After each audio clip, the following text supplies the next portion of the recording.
Chapter 5. The Condition of the Defences. To Arch-Lector Sult, head of His Majesty's Inquisition. Your Eminence, I have acquainted the members of Dagoska's ruling council with my mission. You will not be surprised to learn that they are less than delighted at the sudden reduction in their powers. My investigation into the disappearance of Superior Davust is already underway, and I feel confident that results will not be long in coming. I will be appraising the city's defenses as soon as possible, and will take any and all steps necessary to ensure that Dagoska is impregnable. You will hear from me soon. Until then, I serve and obey. Sandan Glokta, Superior of Dagoska. The sun pressed down on the crumbling battlements like a great weight. It pressed through Glokta's hat and onto his stooped head. It pressed through Glokta's black coat and onto his twisted shoulders. It threatened to squeeze the water right out of him, squash the life right out of him, crush him to his knees. A cool autumn morning in charming Dagoska. While the sun attacked him from above, the salt wind came at him head-on. It swept in off the empty sea and over the bare peninsula, hot and full of choking dust, blasting the land walls of the city and scouring everything with salty grit. It stung at Glokta's sweaty skin, whipped the moisture from his mouth, tickled at his eyes, and made them weep stinging tears. Even the weather wants to be rid of me, it would seem. Practical Vitari teetered along the parapet beside him, arms outstretched like a circus performer on the high rope. Glokta frowned up at her, a gangly black shape against the brilliant sky. She could just as easily walk down here and stop making a spectacle of herself, but at least this way there is always the chance of her falling off. The land walls were 20 strides high at the least. Glokta allowed himself the very slightest smile at the thought of the Arch-Lector's favourite practicals slipping, sliding, tumbling from the wall, hands clutching at nothing. Perhaps a despairing scream as she fell to her death. But she didn't fall. Bitch. Considering her next report to the Arch-Lector, no doubt. The cripple continues to flounder like a landed fish. He has yet to uncover the slightest trace of Davust, or any traitor, despite questioning half the city. The one man he has arrested is a member of his own Inquisition. Glokta shaded his eyes with his hand and squinted into the blinding sun. The neck of rock that connected Dagoska with the mainland stretched away from him, no more than a few hundred strides across at its narrowest point, the sparkling sea on both sides. The road from the city gates was a brown stripe through the yellow scrub, cutting southwards towards the dry hills on the mainland. A few sorry-looking seabirds squawked and circled over the causeway, but there were no other signs of life. "Might I borrow your eyeglass, General?" Visbrook flicked the eyeglass open and slapped it sulkily into Glokta's outstretched hand. Plainly, he feels he has better things to do than give me a tour of the defenses. The general was breathing heavily, standing stiffly to attention in his impeccable uniform, plump face shining with sweat. Doing his best to maintain his professional bearing. His bearing is the only professional thing about this imbecile. But, as the Arch-Lector says, we must work with the tools we have. Glokta raised the brass tube to his eye. The Gurkish had built a palisade, a tall fence of wooden stakes that fringed the hills, cutting Dagoska off from the mainland. There were tents scattered about the other side, thin plumes of smoke rising from a cooking fire here or there. Glokta could just about make out tiny figures moving, sun glinting on polished metal. Weapons and armor, and plenty of both. "There used to be caravans from the mainland," Visbrook murmured. "Last year there were 100 of them every day. Then the Emperor's soldiers started to arrive, and there were fewer traders. They finished the fence a couple of months ago. There hasn't been so much as a donkey since. Everything has to come in by ship now." Glokta scanned across the fence, and the camps behind, from the sea on one side to the sea on the other. Are they simply flexing their muscles, putting on a show of force, or are they in deadly earnest? The Gurkish love a good show, but they don't mind a good fight either. That's how they've conquered the whole of the south, more or less. He lowered the eyeglass. How many Gurkish, do you think? Visbrook shrugged. Impossible to say. At least 5,000, I would guess. But there could be many more behind those hills. We have no way of knowing. 5,000, at the least. If it's a show, it's a good one. How many men have we? Visbrook paused. I have around 600 Union soldiers under my command. Around 600? Around, you lackwit dunce? When I was a soldier, I knew the name of every man in my regiment, and who was best suited to what tasks. 600? Is that all? There are mercenaries in the city also, but they cannot be trusted and frequently cause trouble of their own. In my opinion, they are worse than worthless. I asked for numbers, not opinions. How many mercenaries? Perhaps 1,000 now, perhaps more. Who leads them? Sam Styrian. Cosca, he calls himself. Nicomo Cosca? Vitari was staring down from the parapet, one orange eyebrow raised. You know him? You could say that. I thought he was dead, but it seems there's no justice in the world. She's right there.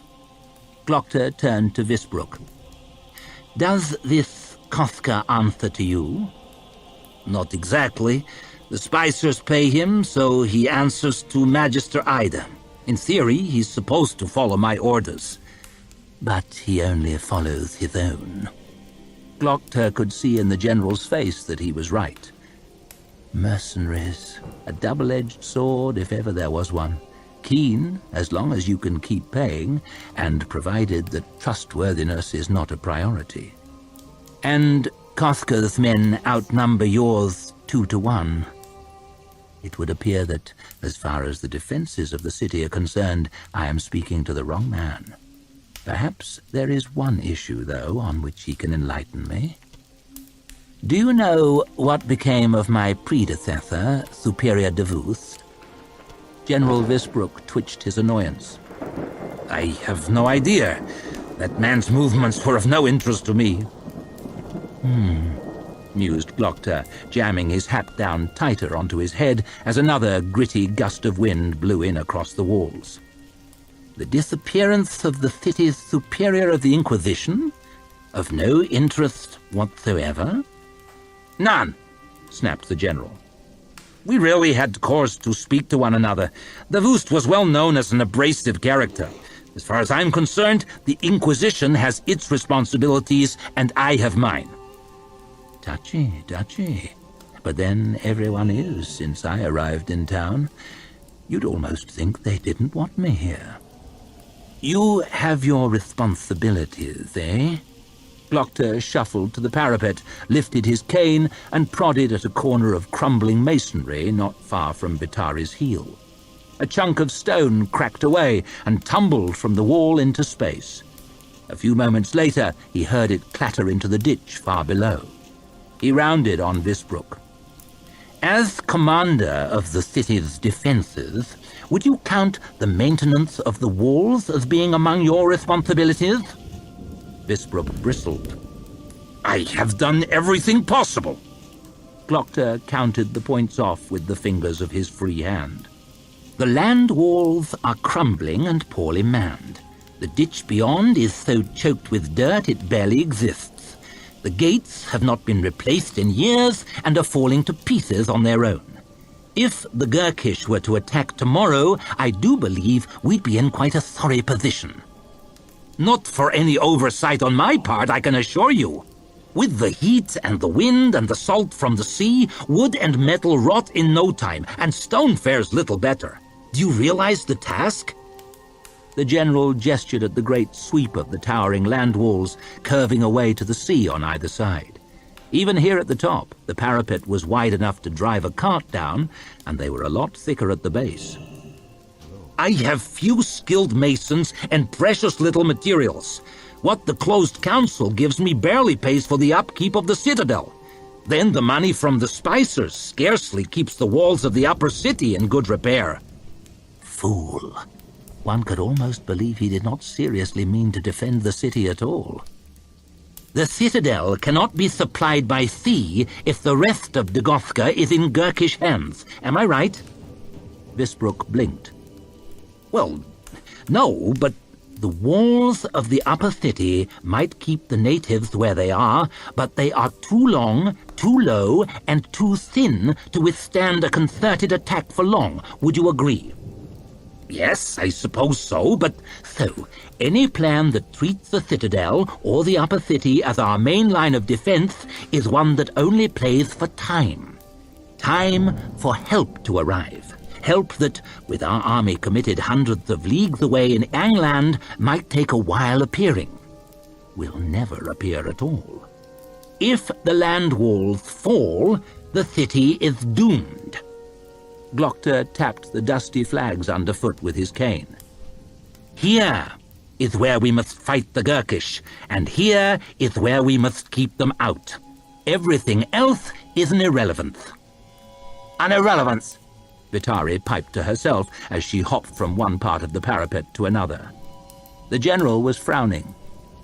I can only do as the Lord Governor and his council instruct me.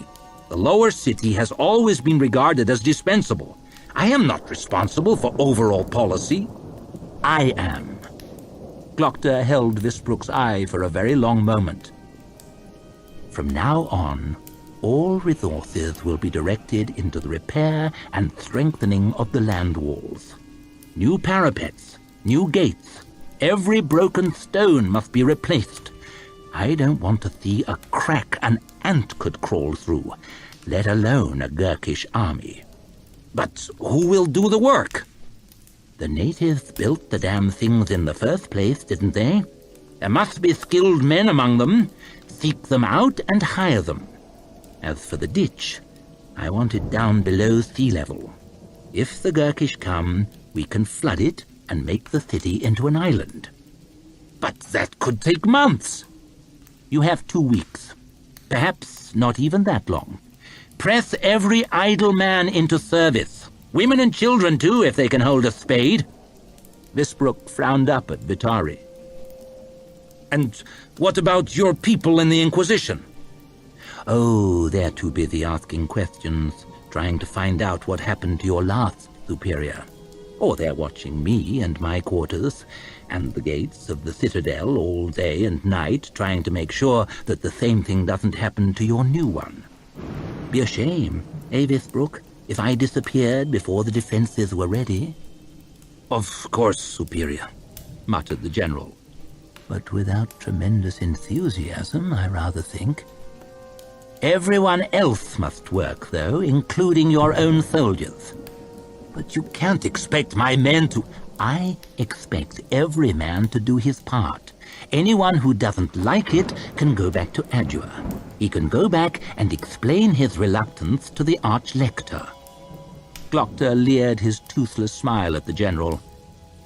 There's no one that can't be replaced, General. No one at all.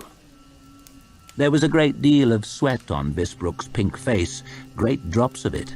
The stiff collar of his uniform was dark with moisture. Of course, every man must do his part. Work on the ditch will begin immediately. He made a weak attempt at a smile. I'll find every man, but I'll need money, Superior. If people work, they must be paid, even the natives. Then we will need materials. Everything has to be brought in by sea. Borrow what you need to get started. Work on credit. Promise everything and give nothing for now. His Eminence will provide. He'd better. I want reports on your progress every morning. Every morning, yes. You have a great deal to do, General. I'd get started. Visbruck paused for a moment, as though unsure whether to salute or not. In the end, he simply turned on his heel and stalked off. The peak of a professional soldier dictated to by a civilian, or something more? Am I upsetting his carefully laid plans? Plans to sell the city to the Gurkish, perhaps? Vitari hopped down from the parapet onto the walkway. "His Eminence will provide? You'd be lucky." Glocta frowned at her back as she sauntered away. Then he frowned towards the hills on the mainland. Then he frowned up at the citadel. Dangers on every side, trapped between the Archlector and the Gurkish, and with nobody but an unknown traitor for company.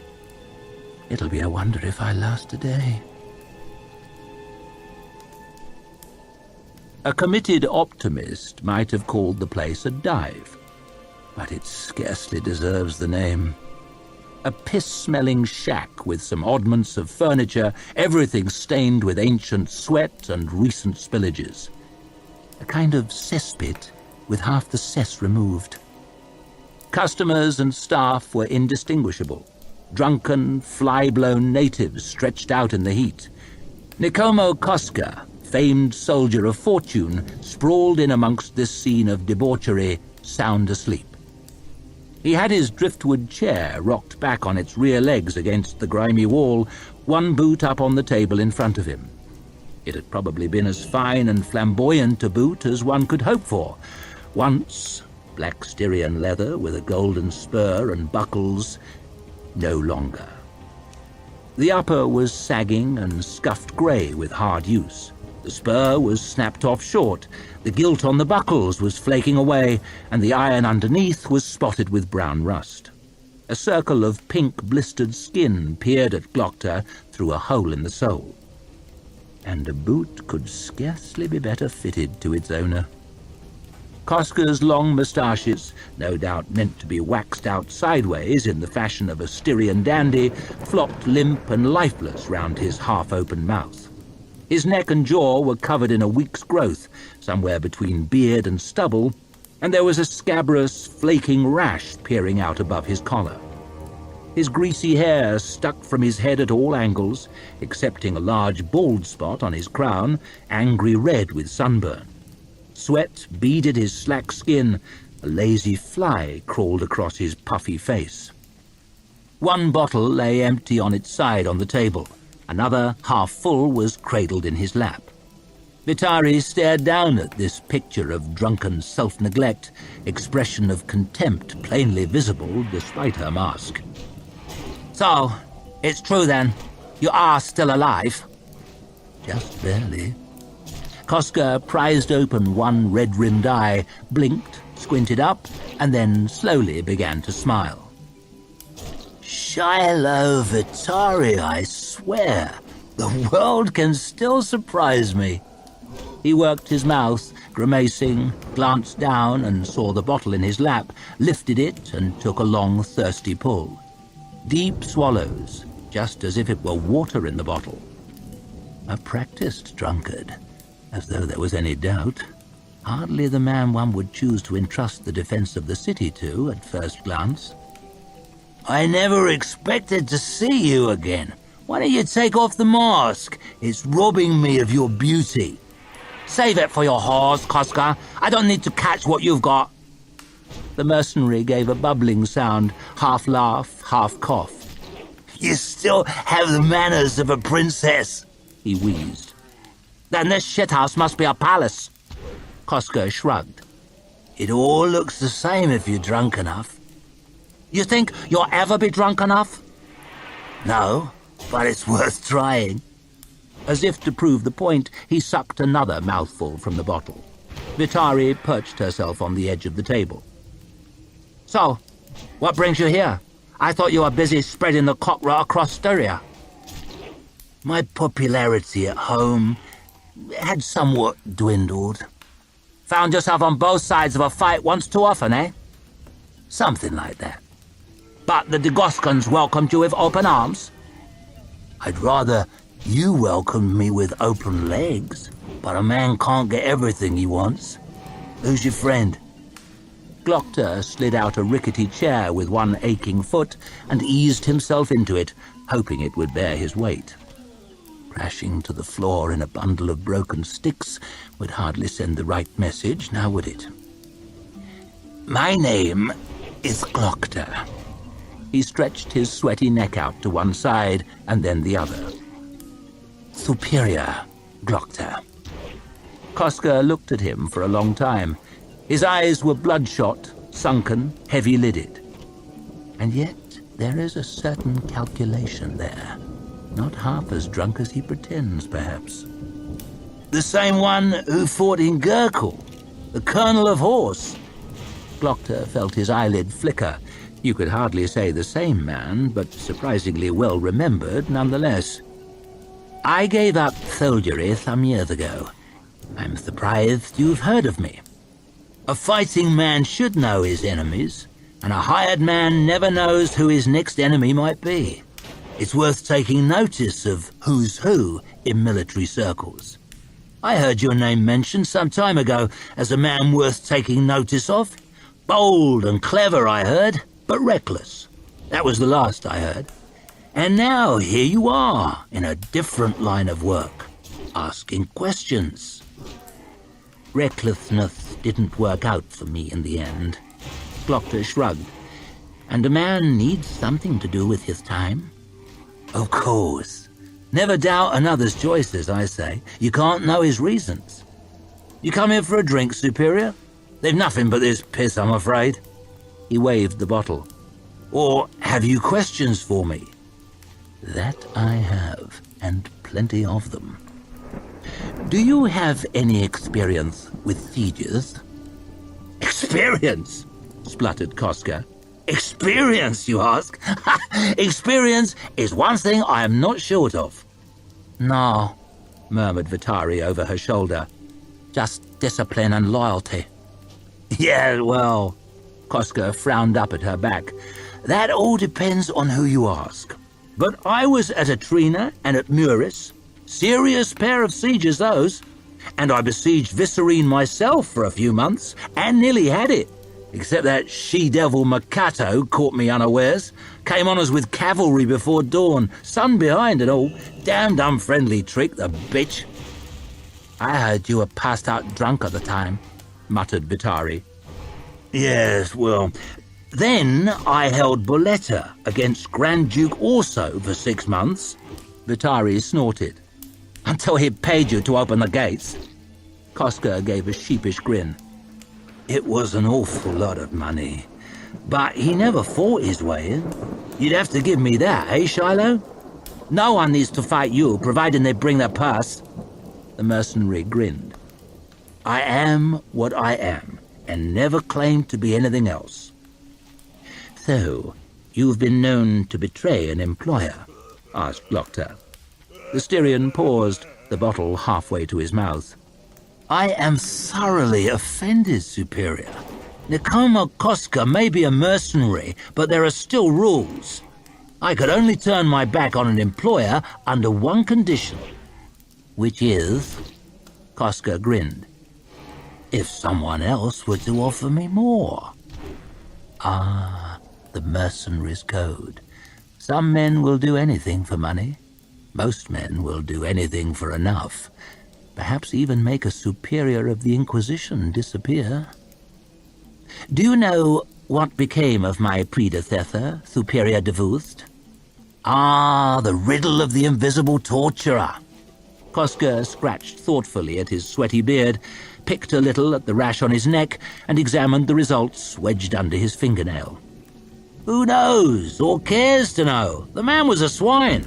I hardly knew him, and what I knew I didn't like. He had plenty of enemies, and in case you hadn't noticed, it's a real snake pit down here. If you're asking which one bit him, well, isn't that your job? I was busy here, drinking." "Not too difficult to believe. What would your opinion be of our mutual friend, General Vithbrook?" Cosca hunched his shoulders and sank a little lower into his chair. "The man's a child, playing soldiers, tinkering with his little castle and his little fence, when the big walls are all that count. Lose those and the game is done, I say. I've been thinking the very same thing. Perhaps the defence of the city could be in worse hands after all. Work hath already begun on the land walls and on the ditch beyond. I hope to flood it.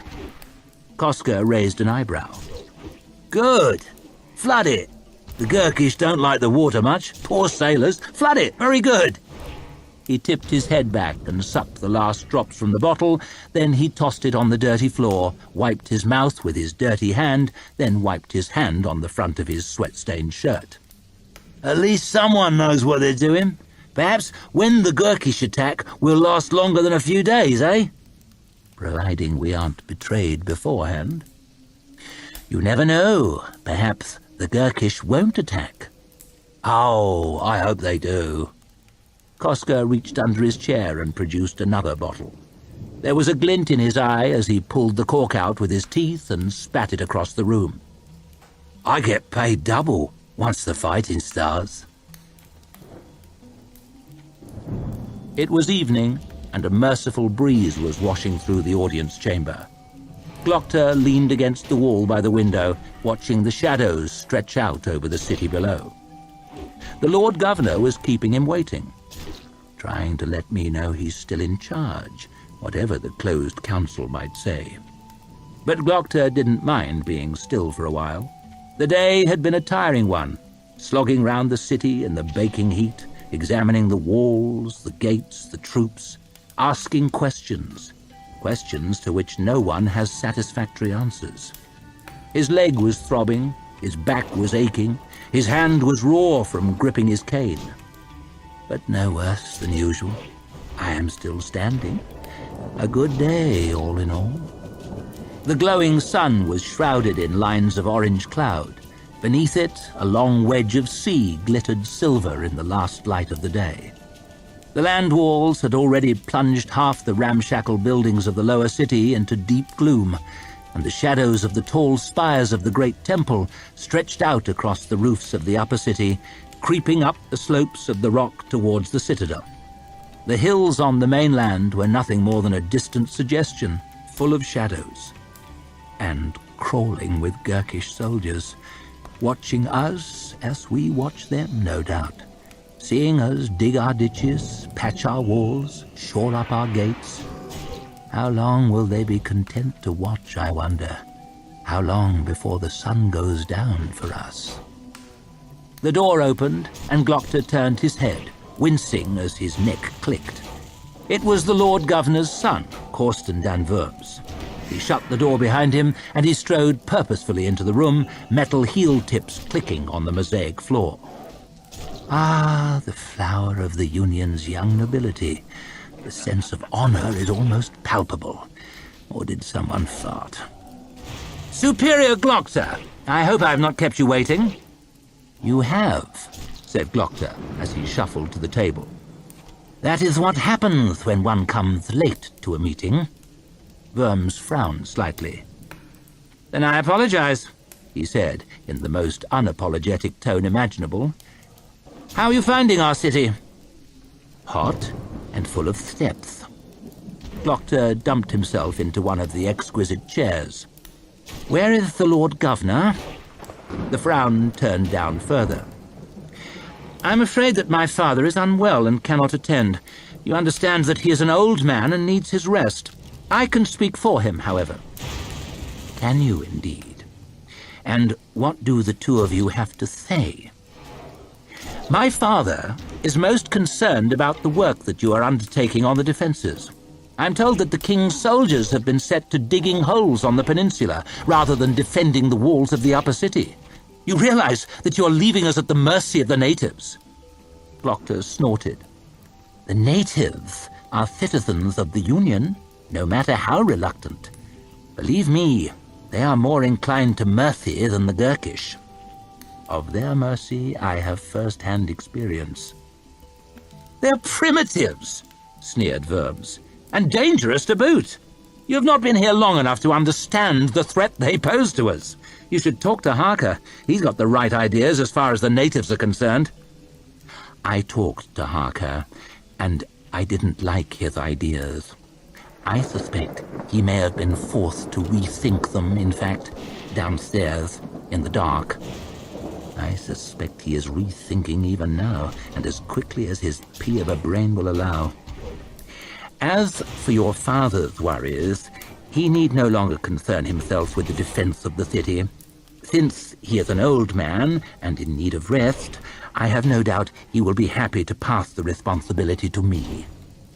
A spasm of anger passed across Worm's handsome features. He opened his mouth to hiss some curse, but evidently thought better of it. As well he should. He sat back in his chair, rubbing one thumb and one finger thoughtfully together. When he spoke, it was with a friendly smile and a charming softness. Now comes the wheedling. Superior Glocta, I feel we have got off on the wrong foot. I only have one that works. Worm's smile slipped somewhat, but he forged on. It is plain that you hold the cards for the time being, but my father has many friends back in Midderland. I can be a significant hindrance to you if I have the mind, a significant hindrance or a great help. I am so glad that you have chosen to cooperate. You can begin by telling me what became of Superior de Voost. The smile slipped off entirely. How should I know? Everyone knows something, and someone knows more than the rest. Is it you, Worms? The Lord Governor's son thought about it for a moment. Dense or guilty? Is he trying to think of ways to help me or ways to cover his tracks? I know the natives hated him. They were forever plotting against us, and de Voost was tireless in his pursuit of the disloyal. I have no doubt he fell victim to one of their schemes. I'd be asking questions down in the lower city if I was you. Oh, I am quite confident the answers lie here in the citadel. Not with me, snapped Worms, looking Glocta up and down. Believe me when I say I would be much happier if de Voost was still with us. Perhaps, or perhaps not, but we will get no answers today. Very well. Tell me about the city's stores. The stores? Food, Corsten, food. I understand that since the Gurkish closed the land routes, everything must be brought in by sea. Feeding the people is surely one of the governor's most pressing concerns. My father is mindful of his people's needs in any eventuality, snapped Worms. We have provisions for 6 months. 6 months? For all the inhabitants? Of course.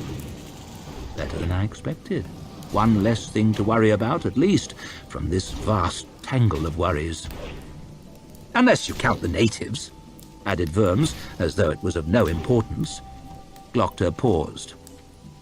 And what will they eat if the Gurkish lay siege to the city? Worms shrugged. I really hadn't thought about it. Indeed. What will happen, do you suppose, when they begin to starve? Well, chaos is what will happen. We cannot hold the city with 4/5 of the population against us. Glocta sucked at his empty gums in disgust. You will go to the merchants.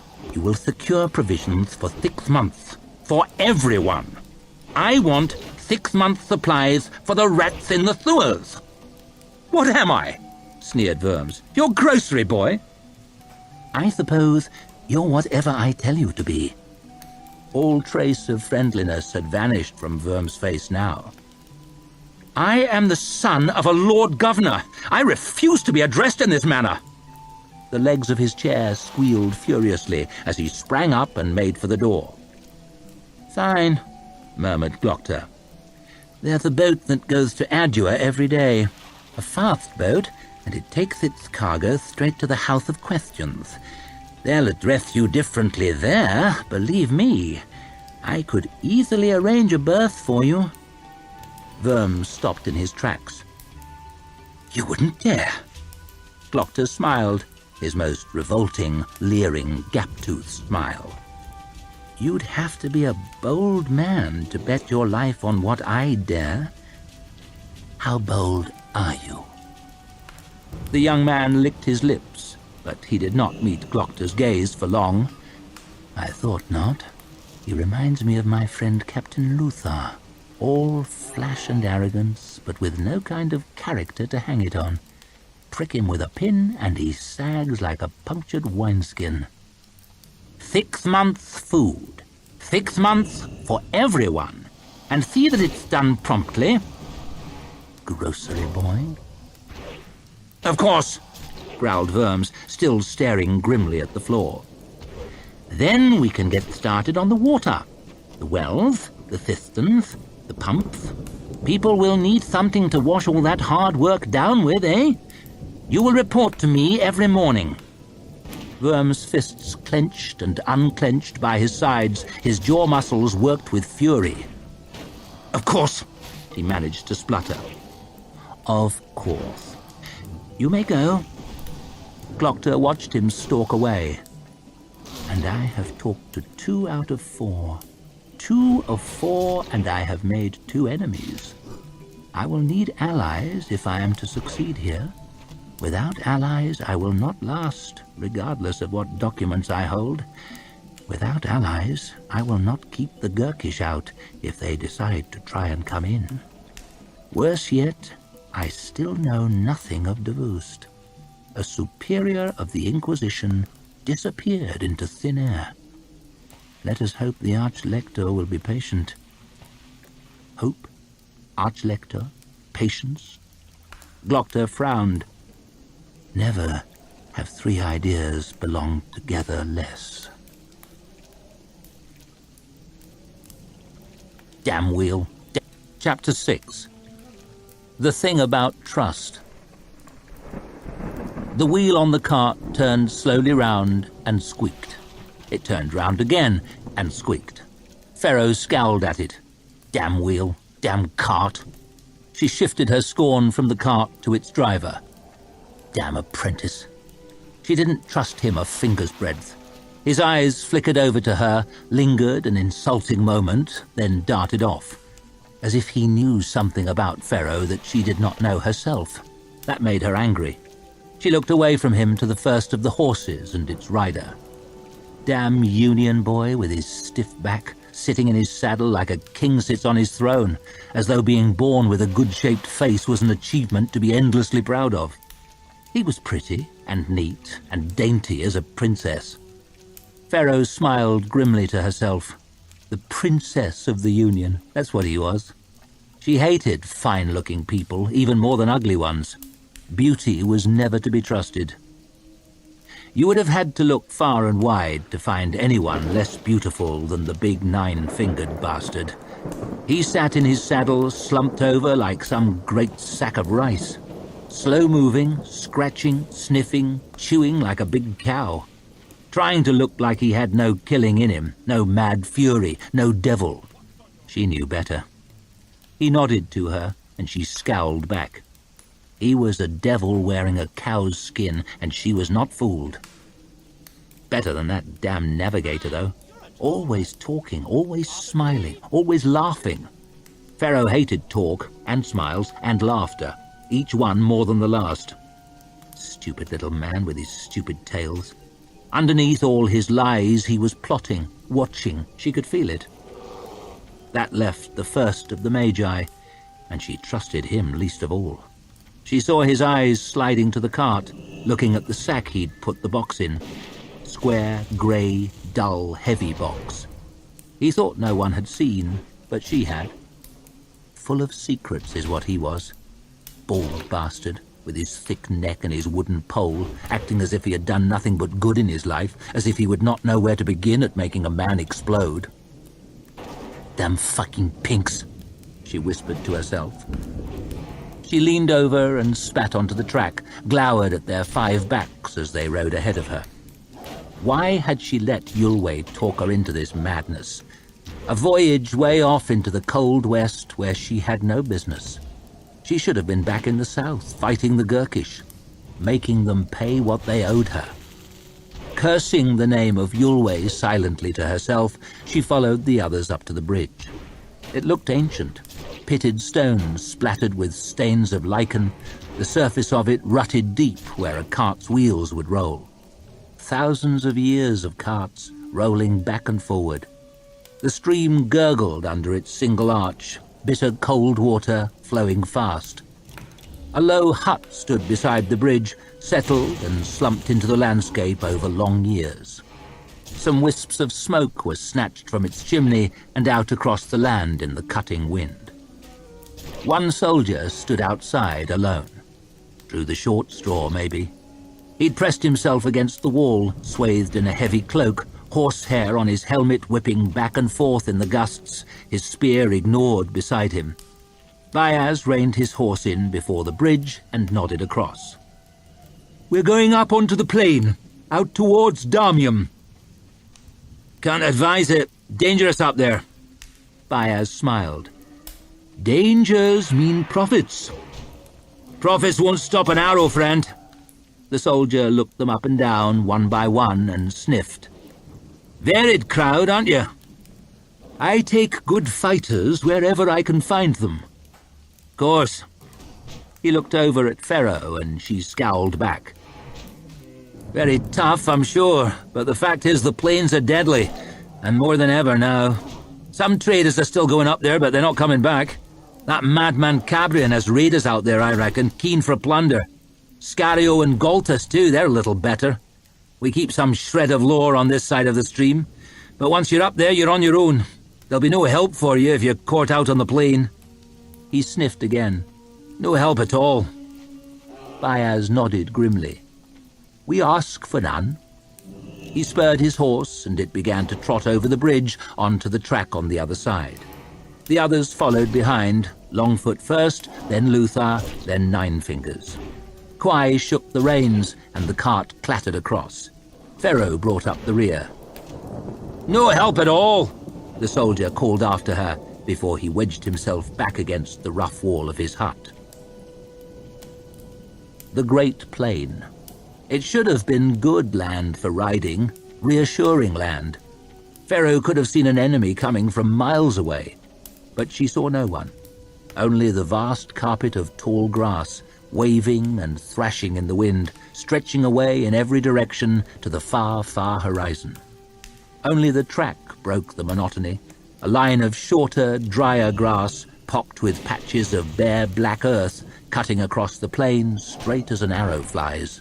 Pharaoh did not like it, this vast sameness. She frowned as they rode, peering left and right. In the Badlands of Kanta, the barren earth was full of features: broken boulders, withered valleys, dried-up trees casting their cloying shadows, distant creases in the earth full of shade, bright ridges doused in light. In the Badlands of Kanta, the sky above would be empty, still, a bright bowl holding nothing but the blinding sun in the day, the bright stars at night. Here, all was strangely reversed. The earth was featureless, but the sky was full of movement, full of chaos.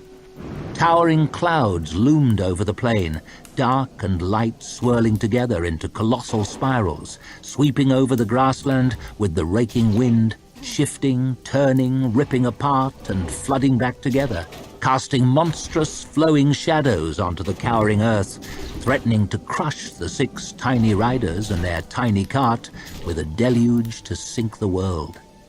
All hanging over Pharaoh's hunched-up shoulders, the wrath of God made real. This was a strange land, one in which she had no place. She needed reasons to be here, and good ones. "You! Bayaz!" she shouted, drawing up level with him. "Where are we going?" He grunted, frowning out across the waving grass from nothing to nothing. "We are going westwards, across the plain, over the great river Eos, as far as the Broken Mountains. Then—" She saw the faint lines around his eyes, across the bridge of his nose, grow deeper, watched his lips press together. Annoyance. He did not like her questions. "Then we go further." "How long will it take?" "All of winter and into spring," he snapped. "And then we must come back." He dug his heels into his horse's flanks and trotted away from her, up the track towards the front of the group. Pharaoh was not so easily put off, not by this shifty old pink. She dug in her own heels and drew up level with him. "What is the first law?" Baez looked sharply over at her. "What do you know about it?" "Not enough. I heard you and Yulwe talking through the door." "Eavesdropping, eh? You have loud voices and I have good ears." Pharaoh shrugged. "I'm not sticking a bucket on my head just to keep your secrets. What is the first law?" The lines round Baez's forehead grew deeper. The corners of his mouth turned down. Anger. "A stricture that Eos placed on his sons, the first rule made after the chaos of ancient days. It is forbidden to touch the other side direct, forbidden to communicate with the world below, forbidden to summon demons, forbidden to open gates to hell. Such is the first law, the guiding principle of all magic." "Ah," snorted Pharaoh. It meant nothing to her. "Who is Khalul?" Baez's thick brows drew in together, his frown deepened, his eyes narrowed. "Is there no end to your questions, woman?" Her questions galled him. That was good. That meant they were the right questions. "You'll know if I stop asking them. Who is Khalul?" "Khalul was one of the Order of Magi," growled Baez. "One of my order. The second of Juven's 12 apprentices. He was always jealous of my place, always thirsty for power. He broke the second law to get it. He ate the flesh of men and persuaded others to do the same. He made of himself a false prophet, tricked the Gurkish into serving him. That is Khalul, your enemy and mine." "What is the seed?" The Magus's face gave a sudden twitch, fury and perhaps the slightest trace of fear. Then his face softened. "What is it?" He smiled at her, and his smile worried her more than all his anger could have. He leaned towards her, close enough that no one else could hear. "It is the instrument of your vengeance, of our vengeance. But it is dangerous. Even to speak of it is dangerous. There are those who are always listening. It would be wise for you to shut the door on your questions before the answers to them burn us all." He spurred his horse once again, trotting out ahead of the party on his own. Pharaoh stayed behind. She had learned enough for now. Learned enough to trust this first of the Magi less than ever. A hollow in the ground, no more than 4 strides across. A sink in the soil, ringed by a low wall of damp, dark earth, full of tangled grass roots. That was the best place they had found to camp for the night, and they had been lucky to find it. It was as big a feature in the landscape as Pharaoh had seen all day. The fire that Longfoot had made was burning well now, flames licking bright and hungry at the wood, rustling and flickering out sideways as a gust of wind swept down into the hollow. The 5 pinks sat clustered around it, hunched and huddled for warmth, light from it bright on their pinched-up faces. Longfoot was the only one speaking. His talk was all of his own great achievements, how he had been to this place or that, how he knew this thing or that, how he had a remarkable talent for this or for that. Pharaoh was sick of it already, and had told him so twice. The first time she thought she had been clear. The second time she had made sure of it.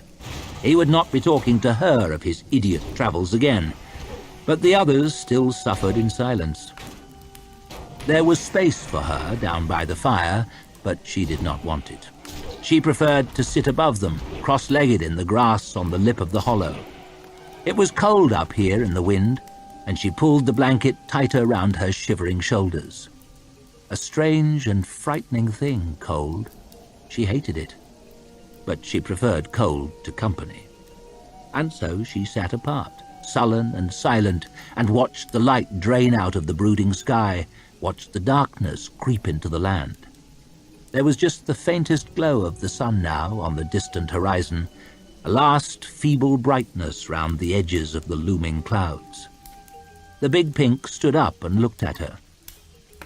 "Getting dark," he said. Guess that's what happens when the sun goes down, eh?" He scratched at the side of his thick neck. "We need to set watches. Could be dangerous out here at night. We'll take it in shifts. I'll go first, then Luthar. I'll watch," she grunted. "Don't worry. You can sleep. I'll wake you later." "I do not sleep." He stared at her. "What, never?" "Not often." "Maybe that explains her mood," murmured Longfoot. Meant to be under his breath, no doubt, but Pharaoh heard him. "My mood is my business, fool." The navigator said nothing as he wrapped himself in his blanket and stretched out beside the fire. "You want to go first?" said Nine Fingers. "Then do it, but wake me a couple of hours in. We each should take our turn." Slowly, quietly, wincing with the need not to make noise, Pharaoh stole from the cart. Dry meat, dry bread, water flask. Enough to keep her going for days. She shoved it into a canvas bag. One of the horses snorted and shied as she slipped past, and she scowled at it. She could ride. She could ride well, but she wanted nothing to do with horses. Damn fool big beasts. Smelled bad. They might move quick, but they needed too much food and water. You could see and hear them from miles away. They left great big tracks to follow. Riding a horse made you weak. Rely on a horse, and when you need to run, you find you can't anymore. Pharaoh had learned never to rely on anything except herself. She slipped the bag over one shoulder, her quiver and her bow over the other. She took one last look at the sleeping shapes of the others, dark mounds clustered round the fire. Luthar had the blanket drawn up under his chin, smooth-skinned, full-lipped face turned towards the glowing embers.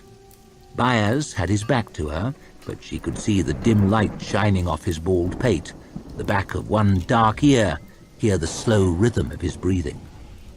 Longfoot had his blanket pulled up over his head, but his bare feet stuck from the other end, thin and bony, tendons standing out like tree roots from the mud. Kwai's eyes were open, the tiniest chink, firelight shining wet on a slit of eyeball. Made it look like he was watching her. But his chest was moving slowly up and down, mouth hanging slack, sound asleep and dreaming, no doubt. Pharaoh frowned. Just 4. Where was the big pink? She saw his blanket lying empty on the far side of the fire, dark folds and light folds, but no man inside. Then she heard his voice. "Going already?" Behind her. That was a surprise, that he could have crept around her like that while she was stealing food. He seemed too big, too slow, too noisy to creep up on anyone. She cursed under her breath. She should have known better than to go by the way things seemed. She turned slowly round to face him and took one step towards the horses. He followed, keeping the distance between them the same. Pharaoh could see the glowing fire reflected in one corner of each of his eyes, a curve of cratered, stubbly cheek, the vague outline of his bent nose, a few strands of greasy hair floating over his head in the breeze, slightly blacker than the black land behind. "I don't want to fight you, Pink. I've seen you fight." She had seen him kill 5 men in a few moments, and even she had been surprised. The memory of the laughter echoing from the walls, his twisted, hungry face, half snarl, half smile, covered in blood and spit and madness, the ruined corpses strewn on the stones like rags, all this was sharp in her mind. Not that she was frightened, of course, for Pharaoh Maljin felt no fear. But she knew when to be careful. "I've no wish to fight you either," he said. "But if Baez finds you gone in the morning, he'll have me chasing you. I've seen you run, and I'd rather fight you than chase you. At least I'd have some chance." He was stronger than her, and she knew it. Almost healed now, moving freely. She regretted helping him with that. Helping people was always a mistake. A fight was an awful risk. She might be tougher than others, but she'd no wish to have her face broken into slop like that big man, the stone splitter. No wish to be stuck through with a sword, to have her knees smashed, her head ripped half off. None of that held any appeal. But he was too close to shoot. and if she ran, he'd rouse the others, and they had horses. Fighting would probably wake them anyway, but if she could land a good blow quickly, she might get away in the confusion. Hardly perfect, but what choice did she have? She slowly swung the bag off her shoulder and lowered it to the ground, then her bow and her quiver. She put one hand onto the hilt of her sword, fingers brushing the grip in the darkness, and he did the same. "All right then, Pink. Let's get to it. Might be there's another way." She watched him, suspicious, ready for tricks. "What way?" "Stay with us. Give it a few days. If you don't change your mind, well, I'll help you pack. You can trust me." Trust was a word for fools. It was a word people used when they meant to betray you. If he moved forward a finger's width, she would sweep the sword out and take his head off. She was ready. But he did not move forward, and he did not move back. He stood there, a big silent outline in the darkness. She frowned, fingertips still tickling the grip of the curved sword. "Why should I trust you?" The big Pink shrugged his heavy shoulders. "Why not? Back in the city, I helped you, and you helped me. Without each other, might be we'd both be dead." It was true, she supposed. He had helped her. Not as much as she had helped him, but still. Time comes, you got to stick at something, don't you? That's the thing about trust. Sooner or later, you just got to do it, without good reasons. Why? Otherwise, you end up like us, and who wants that? I'll do you a deal. You watch my back, I'll watch yours. He tapped his chest slowly with his thumb. I'll stick. He pointed at her. You'll stick. What do you say? Pharaoh thought about it. Running had given her freedom, but little else. It had taken her through years of misery to the very edge of the desert, hemmed in by enemies. She had run from Yulwe, and the Eaters had nearly taken her. Where would she run to now, anyway? Would she run across the sea to Kanta? Perhaps the big Pink was right. Perhaps the time had come to stop running. At least until she could get away unnoticed. She took her hand away from her sword, slowly folded her arms across her chest, and he did the same. They stood there for a long moment, watching one another in the darkness, in the silence. All right, Pink, she growled. I will stick, as you say, and we will see. But I make no fucking promises, you understand? I didn't ask for promises. My turn at the watch. You get some rest. I need no rest, I told you that. Suit yourself, but I'm sitting down. Fine. The big Pink began to lower himself cautiously towards the earth, and she followed him. They sat cross-legged where they had stood, facing each other, the embers of the campfire glowing beside them, casting a faint brightness over the four sleepers, across one side of the Pink's lumpy face, casting a faint warmth across hers. They watched each other. Chapter 7. Allies. To Archlector Salt, head of His Majesty's Inquisition. Your Eminence, work is underway on the defences of the city. The famous land walls, though powerful, are in a shameful condition, and I have taken vigorous steps to strengthen them. I have also ordered extra supplies, food, armor, and weapons, essential if the city is to stand a siege of any duration. Unfortunately, the defences are extensive, and the scale of the task vast. I have begun the work on credit, but credit will only stretch so far. I most humbly entreat that your Eminence will send me funds with which to work. Without money, our efforts must cease, and the city will be lost. The Union forces here are few, and morale is not high. There are mercenaries within the city, and I have ordered that more be recruited, but their loyalty is questionable, particularly if they cannot be paid. I therefore request that more of the King's soldiers might be sent. Even a single company could make a difference. You will hear from me soon. Until then, I serve and obey. Sandan Glokta, Superior of Dagoska. This is the place, said Glokta. Said Frost. It was a rough building of 1 story, carelessly built from mud bricks, no bigger than a good-sized woodshed. Chinks of light spilled out into the night from around the ill-fitting door and the ill-fitting shutters in the single window. It was much the same as the other huts in the street, if you could call it a street. It hardly looked like the residence of a member of Dagoska's ruling council. But then Kadia is the odd man out in many ways. The leader of the natives, the priest without a temple, the one with least to lose, perhaps.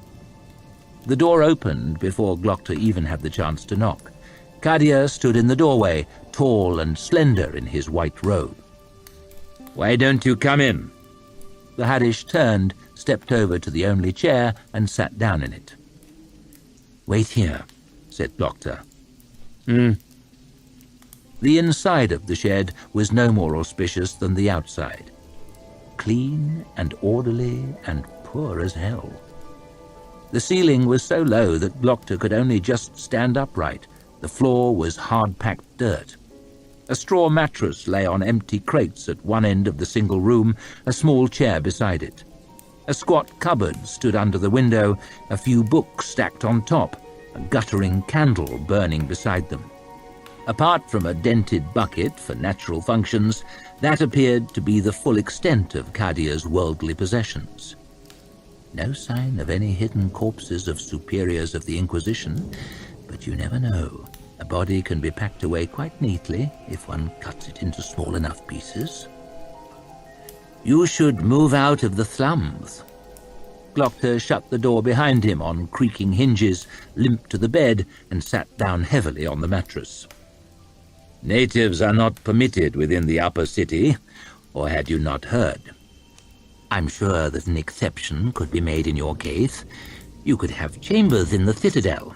Then I wouldn't have to limp all the way down here to speak to you." "Chambers in the citadel? While my fellows rot down here in the filth?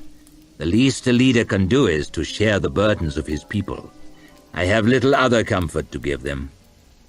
It was sweltering hot down here in the lower city, but Kadia did not seem uncomfortable. His gaze was level, his eyes were fixed on Glokta's, dark and cool as deep water. "Do you disapprove?" Glokta rubbed at his aching neck. "Not in the least. Martyrdom suits you, but you'll have to forgive me if I don't join in." He licked at his empty gums. "I've made my sacrifices." "Perhaps not all of them. Ask your questions." "Straight to business, then. Nothing to hide, or nothing to lose. Do you know what became of my predecessor, Superior Davust?" "It is my earnest hope that he died in great pain." Glokta felt his eyebrows lift. The very last thing I expected, an honest answer. Perhaps the first honest answer that I have received to that question, but hardly one that frees him from suspicion. "In great pain, you say?" "Very great pain, and I will shed no tears if you join him." Glokta smiled. "I don't know that I can think of anyone who will, but Davust is the matter in hand. Were your people involved in his disappearance?" "It is possible. Davust gave us reasons enough. There are many families missing husbands, fathers, daughters because of his purges, his tests of loyalty, his making of examples. My people number many thousands, and I cannot watch them all. The one thing I can tell you is that I know nothing of his disappearance. When one devil falls, they always send another. And here you are. My people have gained nothing." "Except Davust's silence. Perhaps he discovered that you had made a deal with the Gurkish.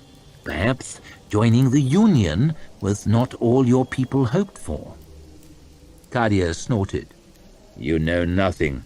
No Dagoskan would ever strike a deal with the Gurkish." "To an outsider, the two of you seem to have much in common."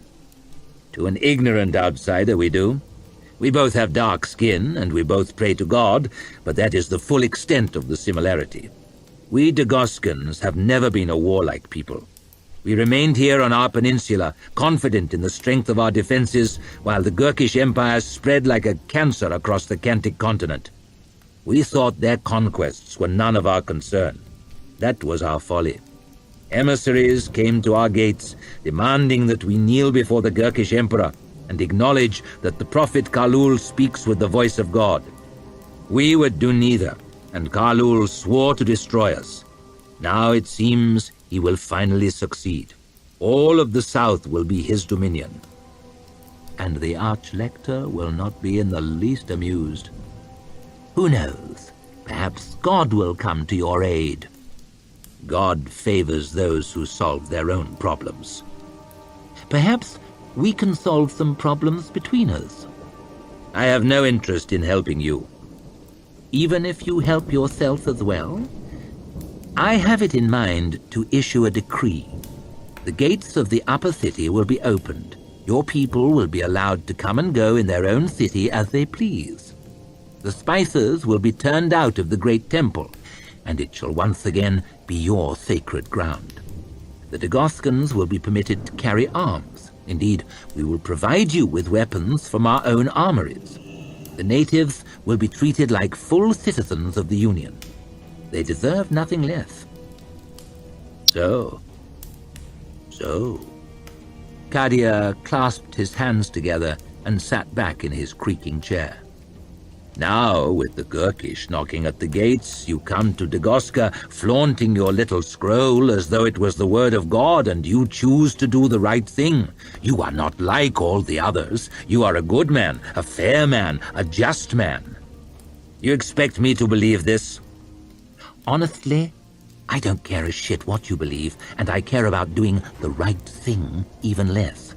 That's all a matter of who you ask. As for being a good man, and Glocta curled his lip, that ship sailed long ago, and I wasn't even there to wave it off. I'm interested in holding Dagoska. That and nothing else. And you know you cannot hold Dagoska without our help. Neither one of us is a fool, Kadia. Don't insult me by acting like one. We can bicker with each other until the Gurkish tide sweeps over the land walls, or we can cooperate. You never know. Together, we might even beat them. Your people will help us dig the ditch, repair the walls, hang the gates. You will provide 1,000 men to serve in the defense of the city to begin with, and more later. Will I? Will I indeed? And if, with our help, the city stands, will our deal stand with it?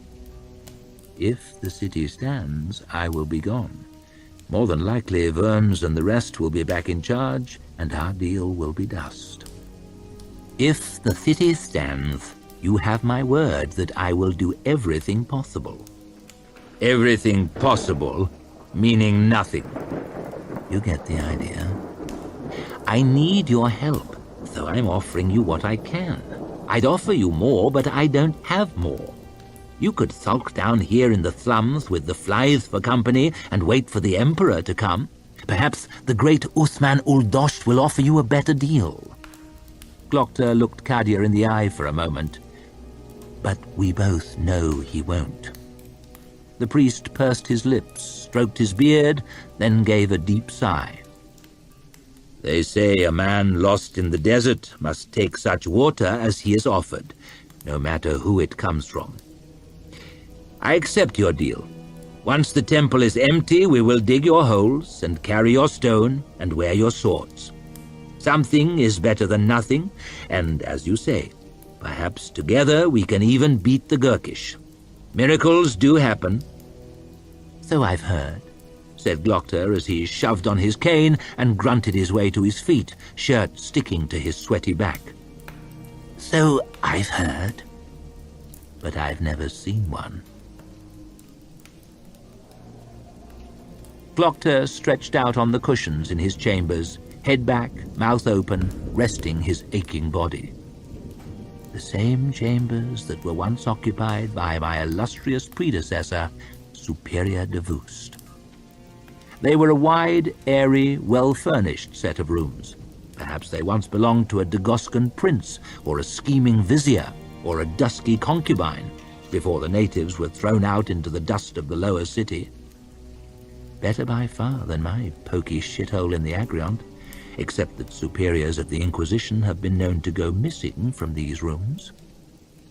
One set of windows faced northward out towards the sea, on the steepest side of the rock. The other looked over the baking city. Both were equipped with heavy shutters. Outside, it was a sheer drop over bare stone to jagged rocks and angry salt water. The door was 6 fingers thick, studded with iron, fitted with a heavy lock and 4 great bolts. Dagoska was a cautious man, and with good reason, it would seem. So how could assassins have got in? And having got in, how could they remove the body? He felt his mouth curving into a smile. How will they remove mine when they come? Already my enemies mount up. The sneering Worms, the punctilious Visbruck, the merchants whose profits I threaten, the practicals who served Haka and Dagoska, the natives with good reason to hate anyone who wears black, my old enemies the Gurkish, of course, and all that, providing His Eminence does not get anxious of the lack of progress and decide to have me replaced himself. Will anyone come searching for my twisted corpse, I wonder? Superior? Opening his eyes and lifting his head was a great and painful effort. Everything hurt from his exertions of the past few days. His neck clicked like a snapping twig with every movement. His back was stiff and brittle as a mirror. His leg veered between nagging agony and trembling numbness.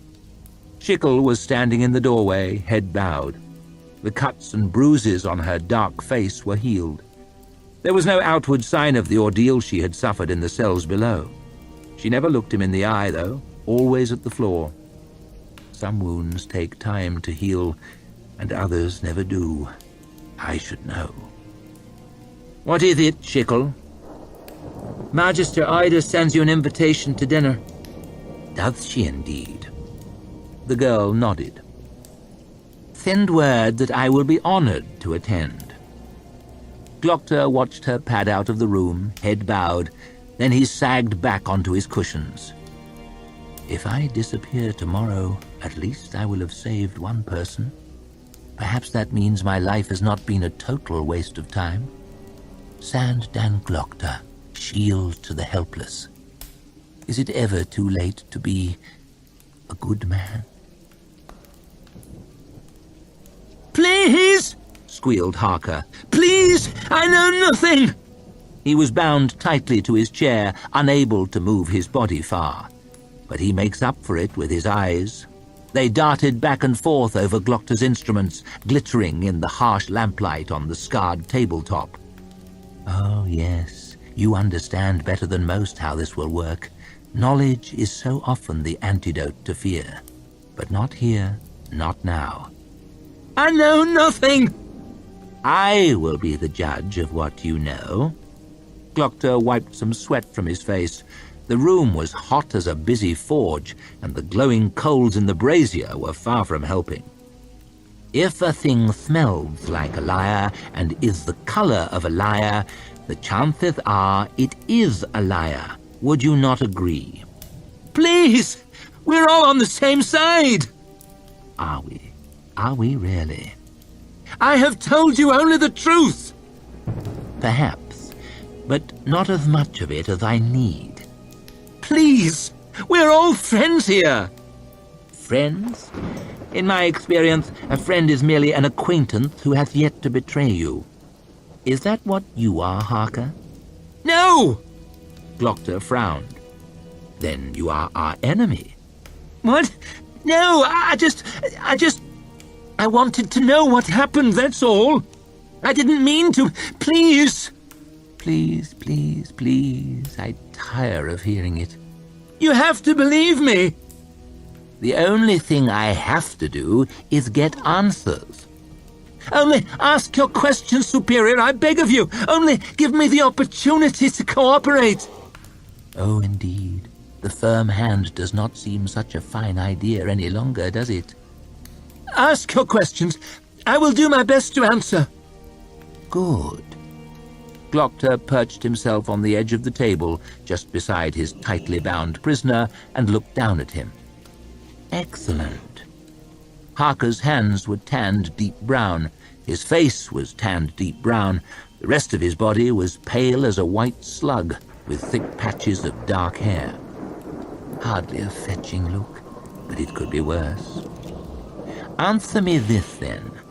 Why is it that men have nipples? Haka blinked. He swallowed. He looked up at Frost, but there was no help there. The albino stared back, unblinking, white skin round his mask beaded with sweat, eyes hard as two pink jewels. I'm not sure I understand, Superior. Is it not a simple question? Nipples, Haka, on men. What purpose do they serve? Have you not often wondered?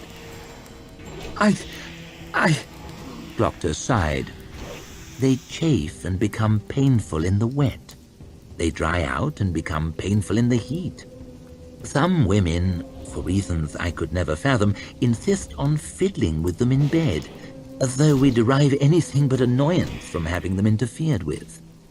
Glockter reached towards the table, while Haka's wide eyes followed his every movement and slid his hand slowly around the grips of the pincers. He lifted them up and examined them, the well-sharpened jaws glinting in the bright lamplight. A man's nipples, he murmured, are a positive hindrance to him.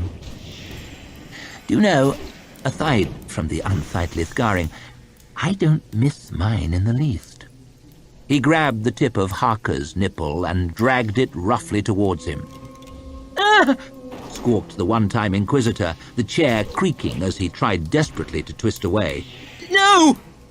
You think that hurts? Then I doubt you'll enjoy what's coming. And Glockter slid the open jaws of the pincers around the stretched-out flesh and squeezed them tight. Please, Superior, I beg you! Your begging is worthless to me.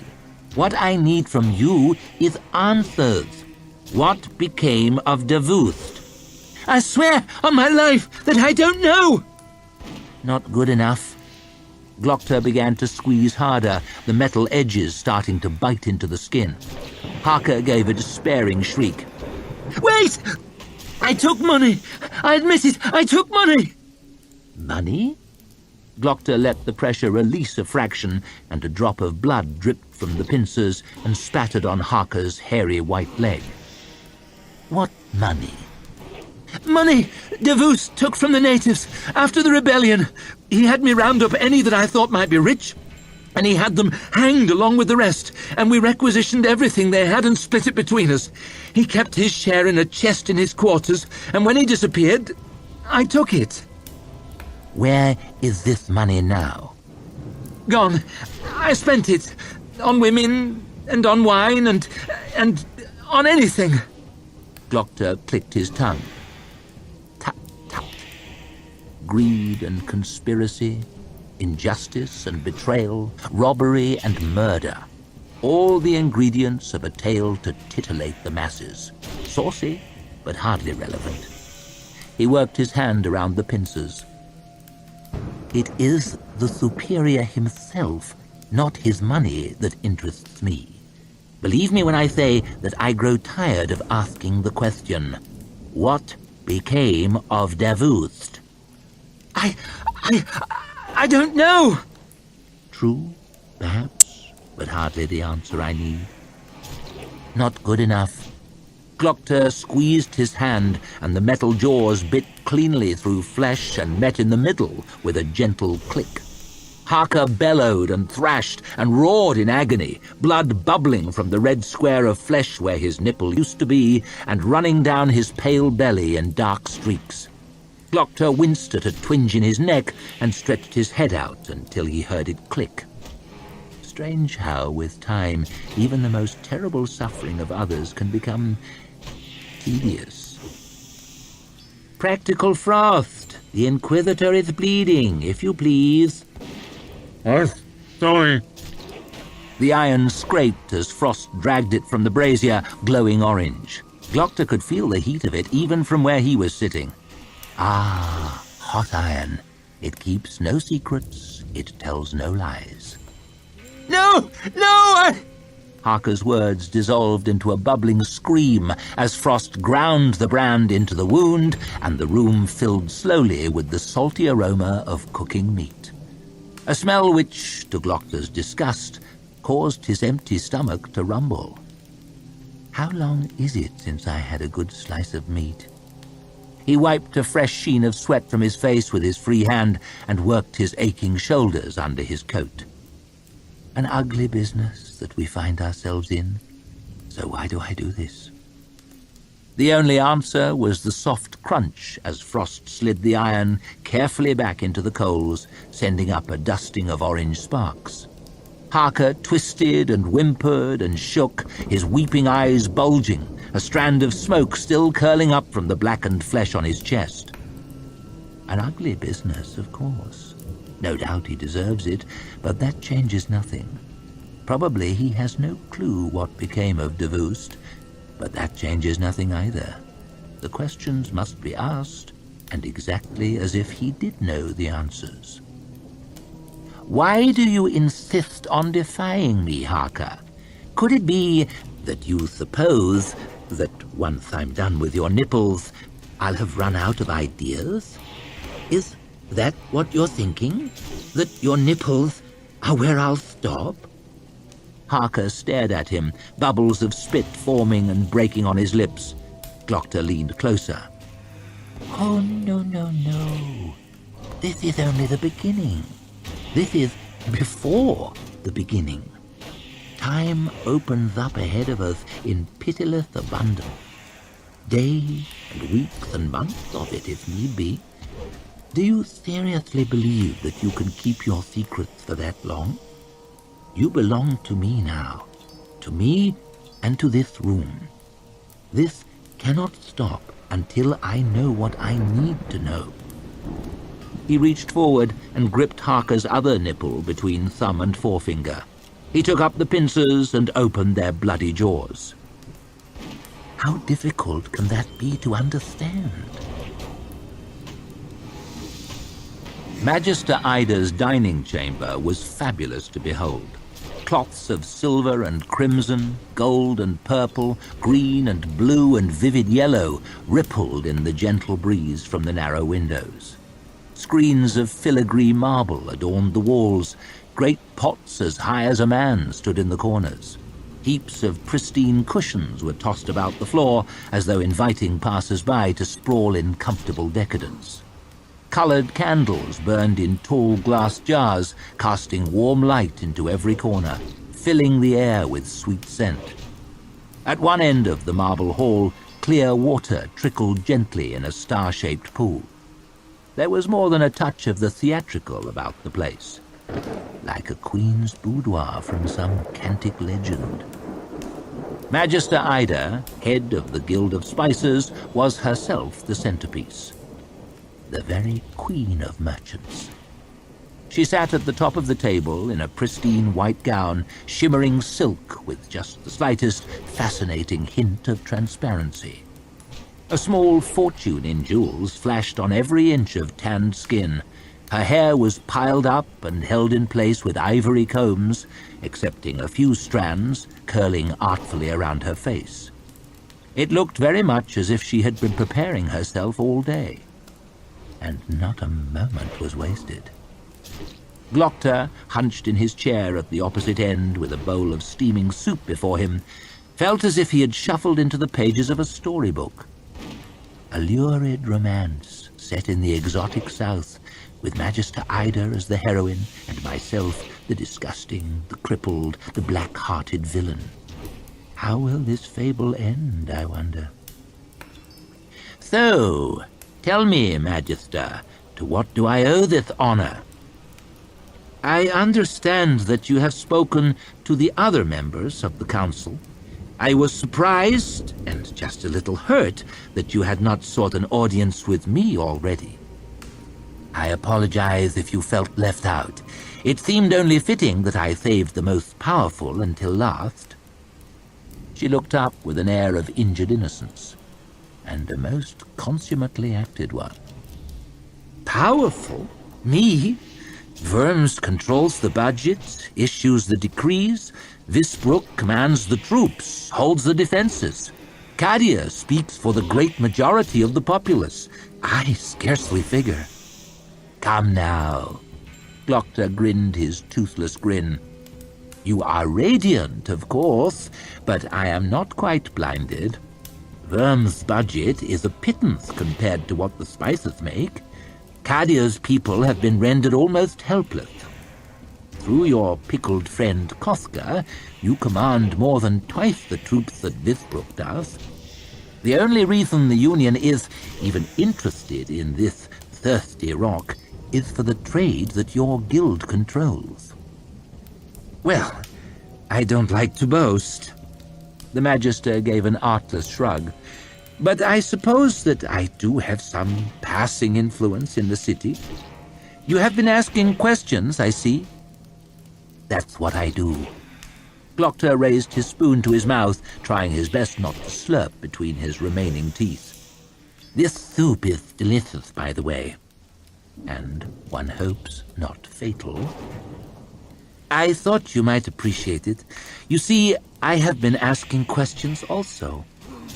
The water plopped and tinkled in the pool, the fabric rustled on the walls, the silverware clicked gently against the fine pottery of their bowls. I would call that first round a draw. Carlot Dan Ida was the first to break the silence.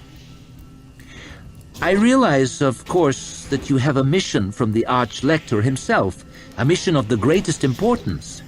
I see that you are not a man to mince your words, but you might want to tread a little more carefully. I admit my gait is awkward. A war wound compounded by 2 years of torture. It's the wonder I got to keep the leg at all. She smiled wide, displaying 2 rows of perfect teeth. I am thoroughly tickled, but my colleagues have found you somewhat less entertaining. Worms and Visbrook have both taken a decided dislike to you. High-handed was the phrase they used, I believe, among others. I had better not repeat. Glocta shrugged. I am not here to make friends. And he drained his glass of a predictably excellent wine. But friends can be useful. If nothing else, a friend is one less enemy. Davoost insisted on upsetting everyone, and the results have not been happy. Davoost did not enjoy the support of the closed council. True, but no document will stop a knife thrust. Is that a threat? Carlot Dan Ida laughed. It was an easy, open, friendly laugh. It was hard to believe that anyone who made such a sound could be a traitor, or a threat, or anything other than a perfectly charming host. And yet, I am not entirely convinced. That is advice. Advice born of bitter experience. I would prefer it if you did not disappear quite yet. Really? I had no idea I was such a winning dinner guest. You are terse, confrontational, slightly frightening, and impose severe restrictions on the menu. But the fact is, you are more used to me here than... And she waved her hand. Wherever Davoost went to. Would you care for more wine? Of course. She got up from her chair and swept towards him, feet padding on the cool marble like a dancer's. Bare feet in the cantic fashion. The breeze stirred the flowing garments around her body as she leaned forwards to fill Glocta's glass, wafted her rich scent in his face. Just the sort of woman my mother would have wanted me to marry. Beautiful, clever, and oh, so very rich. Just the sort of woman I would have wanted to marry, for that matter, when I was younger, when I was a different man. The flickering candlelight shone on her hair, flashed on the jewels around her long neck, glowed through the wine as it sloshed from the neck of the bottle. Does she try and charm me merely because I hold the writ of the closed council? Nothing more than good business to be on good terms with the powerful? Or does she hope to fool me and distract me and lure me away from the unpleasant truth? Her eyes met his briefly, and she gave a tiny, knowing smile and looked back to his glass. Am I to be her little urchin boy, dirty face pressed up against the baker's window, mouth watering for the sweetmeats I know I can never afford? I think not. Where did Dagoska go to? Magister Ida paused for a moment, then carefully set down the bottle. She slid into the nearest chair, put her elbows on the table, her chin on her hands, and held Glocta's eye. I suspect that he was killed by a traitor in the city, probably an agent of the Gurkish. At the risk of telling you what you already know, Dagoska suspected there was a conspiracy afoot within the city's ruling council.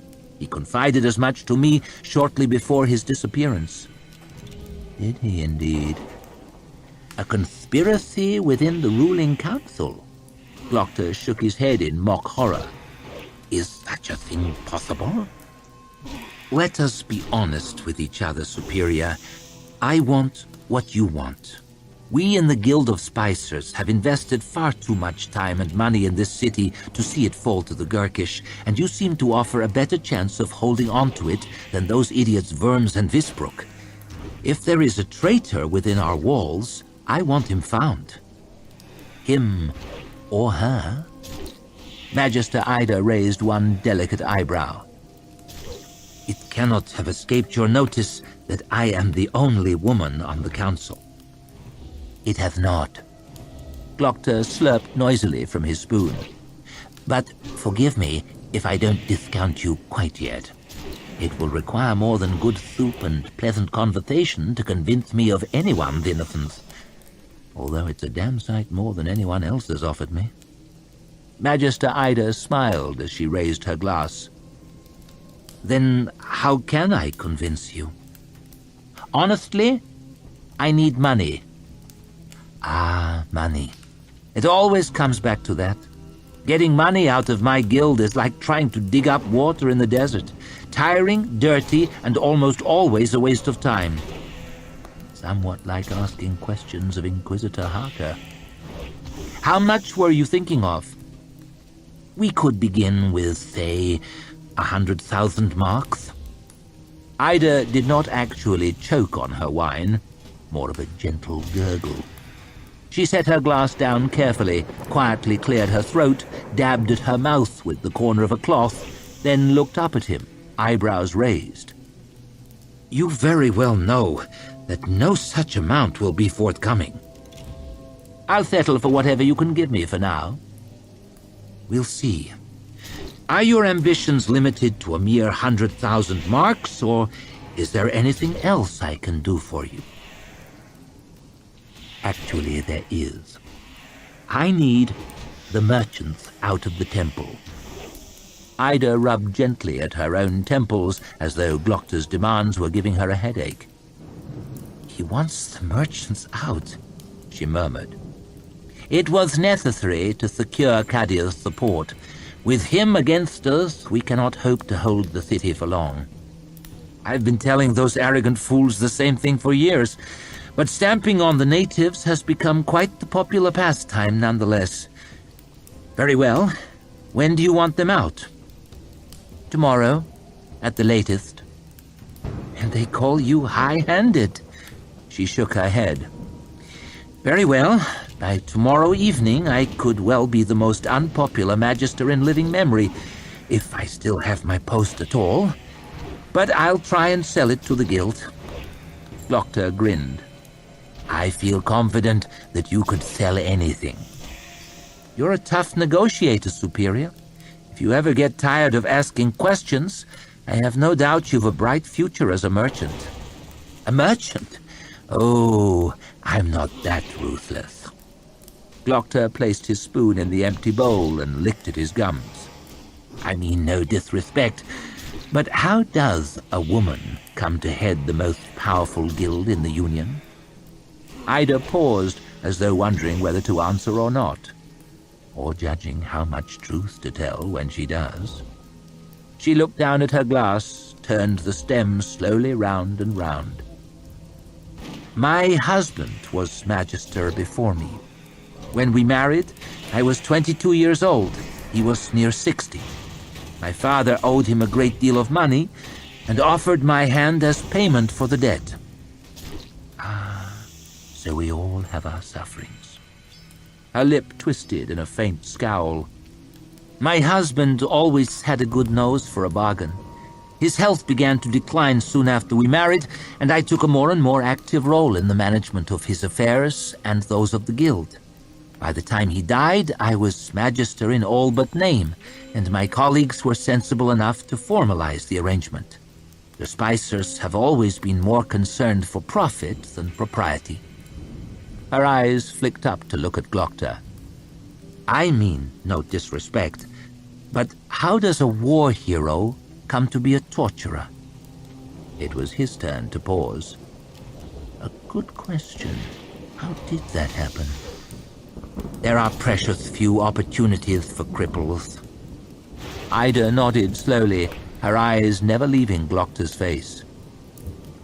That must have been hard, to come back after all that time in the darkness and to find that your friends had no use for you, to see in their faces only guilt and pity and disgust, to find yourself alone. Glokta's eyelid was twitching, and he rubbed at it gently. He had never discussed such things with anyone before. And now here I am, discussing them with a stranger. There can be no doubt that I'm a tragic figure. I used to be a shit of a man, now I'm a husk of one. Take your pick. I imagine it makes you sick to be treated that way. Very sick and very angry. If only you knew. It still seems a strange decision, though, for the tortured to turn torturer. On the contrary, nothing could be more natural. In my experience, people do as they are done to. You were sold by your father and bought by your husband, and yet you choose to buy and sell. Ida frowned. Something for her to think about, perhaps. I would have thought your pain would give you empathy. Empathy? What's that? Glokta winced as he rubbed at his aching leg. It's a sad fact, but pain only makes you sorry for yourself. Chapter 8. Campfire Politics. Logan shifted uncomfortably in his saddle and squinted up at the few birds circling around over the great flat plain. Damn, but his ass hurt. His thighs were sore, his nose was all full of the smell of horse. Couldn't find a comfortable position to put his fruits in. Always squashed, however often he jammed his hand down inside his belt to move them. A damn uncomfortable journey this was turning out to be in all sorts of ways. He used to talk on the road, back in the north. When he was a boy, he'd talk to his father. When he was a young man, he'd talk to his friends. When he'd followed Bethod, he'd talk to him all the day long, for they'd been close back then, like brothers almost. Talk took your mind off the blisters on your feet, or the hunger in your belly, or the endless bloody cold, or who'd got killed yesterday. Logan used to laugh at the dogman stories while they slogged through the snow. He used to puzzle over tactics with three trees while they rode through the mud. He used to argue with Black Dow while they waded through bogs, and no subject was ever too small. He'd even traded a joke or two with Harding Grim in his time, and there weren't too many who could say that. He sighed to himself, a long, painful sigh that caught at the back of his throat. Good times, no doubt, but far behind him now in the sunny valleys of the past. Those boys were all gone back to the mud, all silent forever. Worse yet, they'd left Logan out in the middle of nowhere with this lot.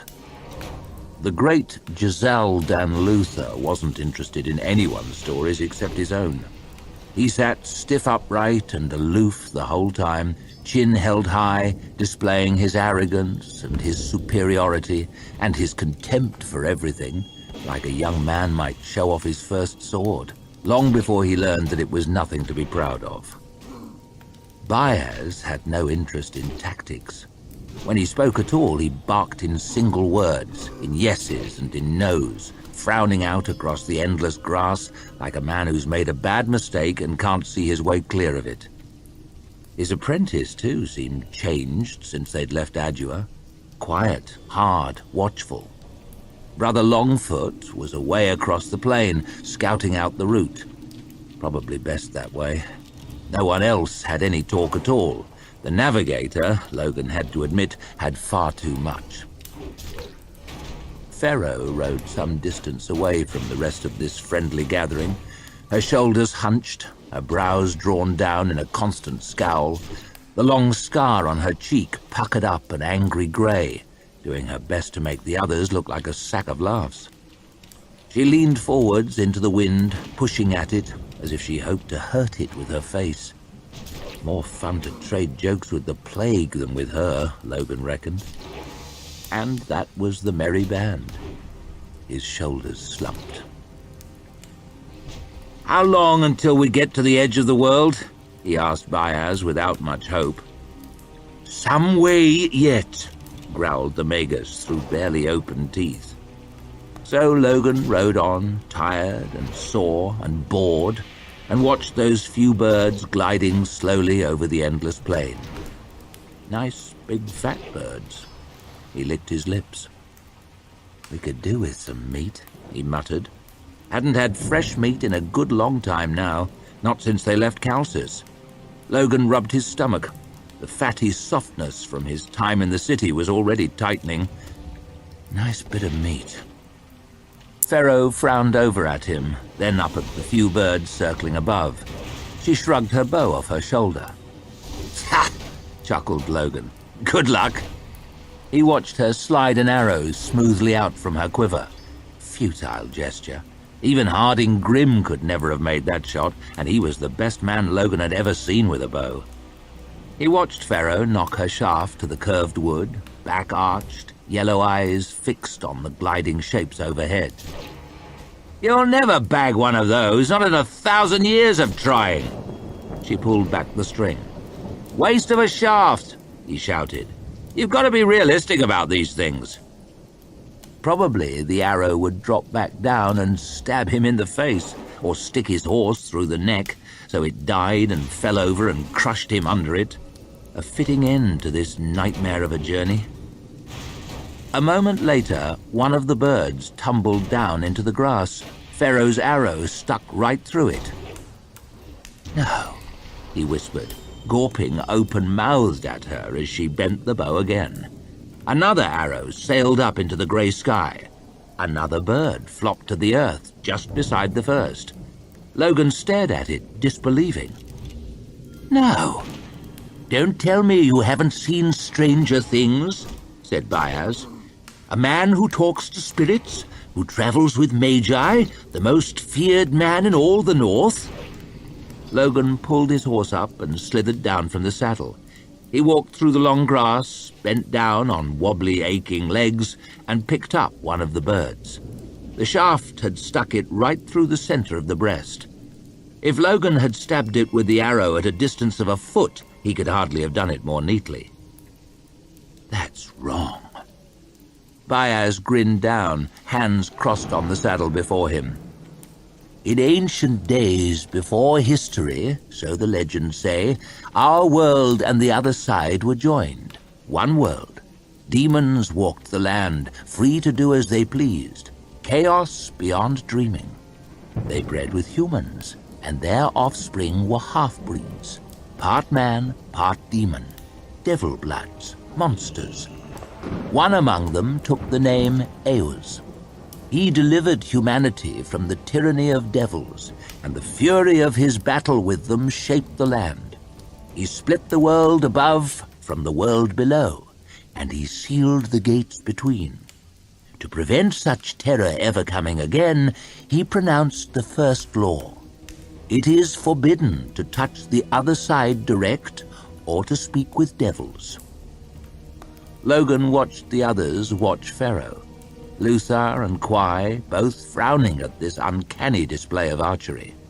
She leaned right back in her saddle, bowstring drawn as tight as it would go, glittering point of the next shaft held perfectly steady, still managing to nudge her mount this way and that with her heels.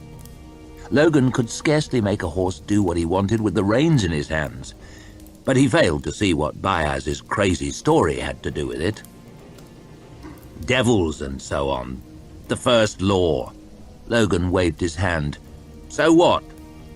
From the start, the First Law was filled with contradictions.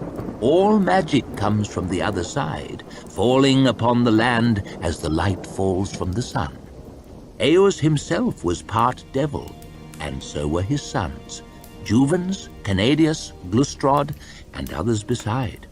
Their blood brought them gifts and curses, power and long life, and strength or sight beyond the limits of simple men. Their blood passed on into their children, growing ever thinner into their children's children, and so on through the long centuries. The gifts skipped one generation, then another, then came but rarely. The devil blood grew thin and died out. It is rare indeed now, when our world and the world below have drifted so far apart, to see those gifts made flesh. We truly are privileged to witness it. Logan raised his eyebrows. Her? Half devil? Much less than half, my friend, Bayaz chuckled. Eos himself was half, and his power threw up the mountains and gouged out the seas. Half could strike a horror and a desire into your blood to stop your heart. Half could blind you to look upon. Not half, no more than a fraction.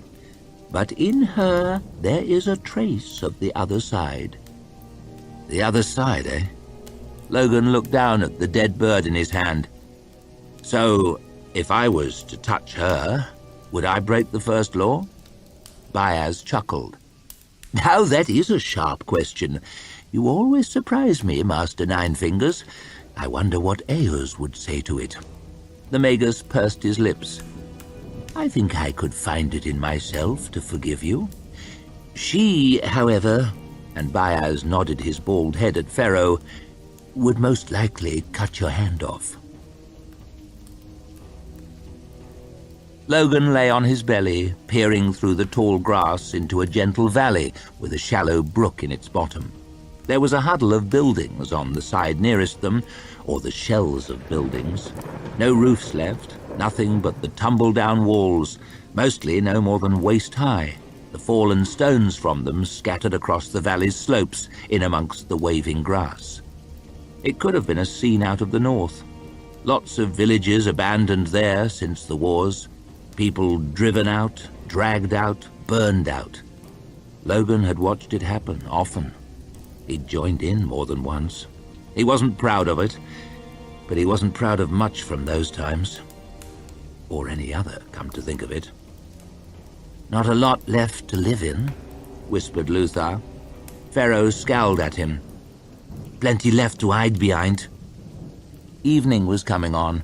The sun had dropped low on the horizon and filled the broken village up with shadows. There was no sign of anyone down there. No sounds beyond the giggling water, the slow winds slithering through the grass. No sign of anyone. But Pharaoh was right. No sign didn't necessarily mean no danger. You had best go down there and take a look, murmured Longfoot. I best? Logan glanced sideways at him. You're staying here then, eh? I have no talent for fights. You are well aware of that. Muttered Logan. No talent for the sorting of fights. Plenty for the finding of them, though. Finding things is what I do. I'm here to navigate. Maybe you could find me a decent meal and a bed to sleep in, snapped Luthar in his whining Union accent. Pharaoh sucked her teeth with disgust. Someone's got to go, she growled, sliding over the lip of the slope on her belly. I'll take the left. No one else moved. Us too, Logan grunted at Luthar. Me? Who else? 3's a good number. Let's go, and let's keep it stealthy. Luthar peered through the grass into the valley, licked his lips, rubbed his palms together. Nervous, Logan could tell. Nervous but proud at the same time, like an untried boy before a battle, trying to show he's not scared by sticking his chin out. Logan wasn't fooled. He'd seen it all 100 times before. "You planning to wait for the morning?" he grunted. "Just keep your mind on your own shortcomings, Northman," hissed Luthar as he started to wriggle forward down the slope. "You've enough of them." The rowels of his big, shiny spurs rattled loud as he dragged himself over the edge, clumsy and unpracticed, his arse sticking up in the air. Logan grabbed hold of his coat before he got more than a stride. "You're not leaving those on, are you?" "What?" "Those fucking spurs. Stealthy, I said. You might as well hang a bell off your cock." Luthar scowled as he sat up to pull them off. "Stay down," hissed Logan, pushing him back into the grass on his back. "You want to get us killed? Get off me!" Logan shoved him down again, then stabbed at him with his finger to make sure he got the point. "I'm not dying over your fucking spurs, and that's a fact. If you can't keep quiet, you can stay here with the navigator." He glowered over at Longfoot. "Maybe you both can navigate your way into the village once we've made sure it's safe." He shook his head and crawled down the slope after Pharaoh. She was already halfway to the brook, rolling and slithering over the crumbled walls, sneaking across the spaces in between them, keeping low, hand on the grip of her curved sword, quick and silent as the wind over the plain. Impressive, no doubt, but Logan was nobody's fool when it came to a spot of sneaking. He'd been known for it when he was younger. Lost count of the number of Shanka, the number of men he'd come up behind. The first you'll hear of the Bloody Nine is the blood hissing out of your neck. That used to be the rumor. Say one thing for Logan Ninefingers, say that he's stealthy. He flowed up to the first wall, slid one leg over it, silent as a mouse. He lifted himself up, smooth as butter, keeping quiet, keeping low. His back foot caught on a set of loose stones, dragged them scraping with him. He grabbed at them, fumbled them, knocked over even more with his elbow, and they clattered down loud around him. He stumbled onto his weak ankle, twisted it, squawked with pain, fell over, and rolled through a patch of thistles. "Shit!" he grunted, struggling up, one hand clutching at the hilt of his sword, all tangled up with his coat. Good thing he hadn't had it out, or he could have stuck himself through with it. Happened to a friend of his. So busy shouting that he tripped on a tree root and cut a big piece out of his head on his own axe. Back to the mud double time. He crouched among the fallen stones, waiting for someone to jump him. No one came. Just the wind breathing through the gaps in the old walls, the water chuckling away in the brook. He crept along beside a heap of rough stones, through an old doorway, slithered over a slumping wall, limping and gasping on his bad foot, scarcely making any effort to stay quiet any longer. There was no one there. He'd known it as soon as he fell. No way they could have missed that sorry performance. The dog man would most likely have been weeping right about now, had he been alive. He waved up at the ridge, and a moment later, he saw Longfoot stand up and wave as well. "No one here," he muttered to himself. "Just as well," hissed Pharaoh's voice, not more than a stride or two behind. "You've got a new way of scouting, Pink. Make so much noise that they come to you." "Out of practice," grunted Logan. "Still, no harm done. No one here." There was. She was standing in the shell of one of the ruined buildings, frowning down at the ground. A burned patch in the grass, a few stones set around it. A campfire. "No more than a day or two old," muttered Logan, poking at the ashes with a finger. Luthar walked up behind them. "No one here after all." He had a smug, sucked-in look on his face, like he'd somehow been right about something all along. Logan didn't see what.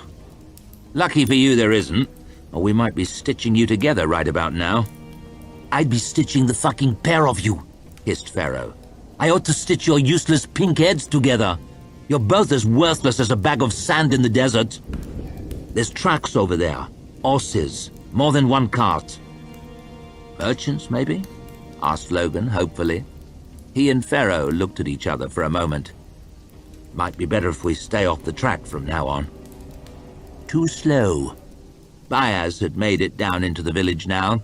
Quai and Longfoot weren't far behind with the cart and the horses. Far too slow. We stick to the track. We'll see anyone coming in good time out here. Plenty of time. Luther didn't look convinced. If we see them, they'll see us. What then? Then? Baez raised an eyebrow. Then we have the famous Captain Luther to protect us. He looked round at the ruined village. Running water and shelter of a kind. Seems like a good place to camp. Good enough, muttered Logan, already rooting through the cart for logs to start a fire of their own. I'm hungry. What happened to those birds?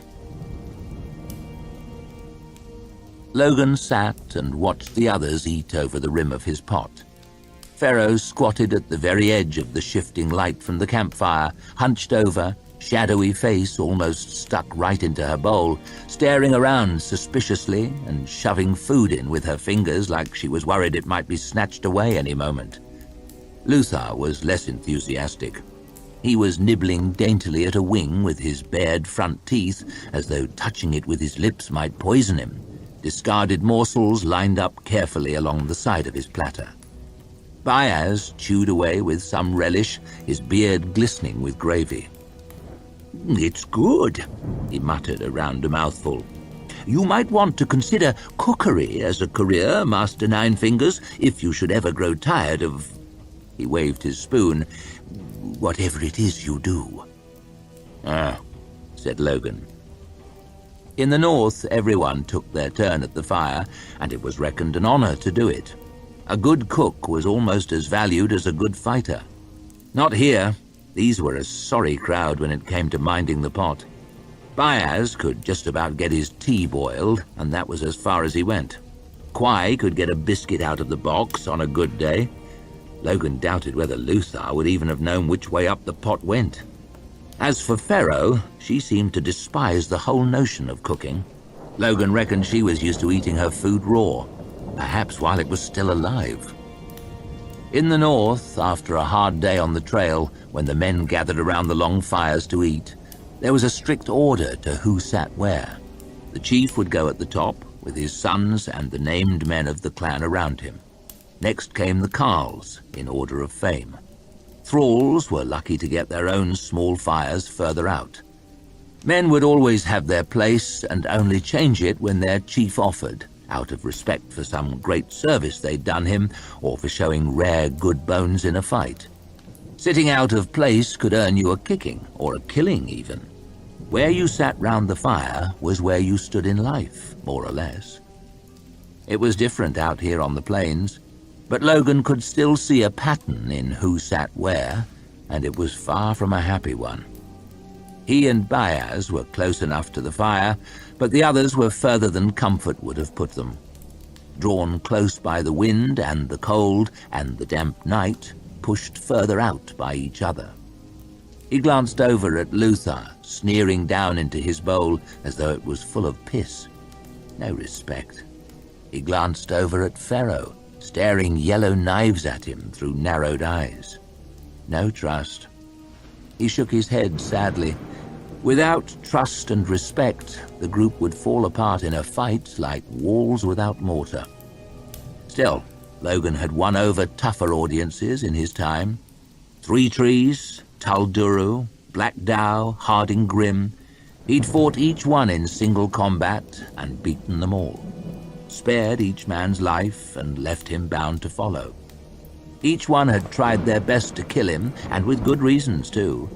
But in the end, Logan had earned their trust and their respect, and their friendship even. Small gestures and a lot of time. That was how he'd done it.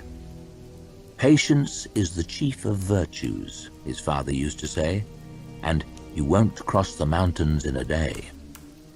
Time might be against them, but there was nothing to be gained by rushing. You have to be realistic about these things.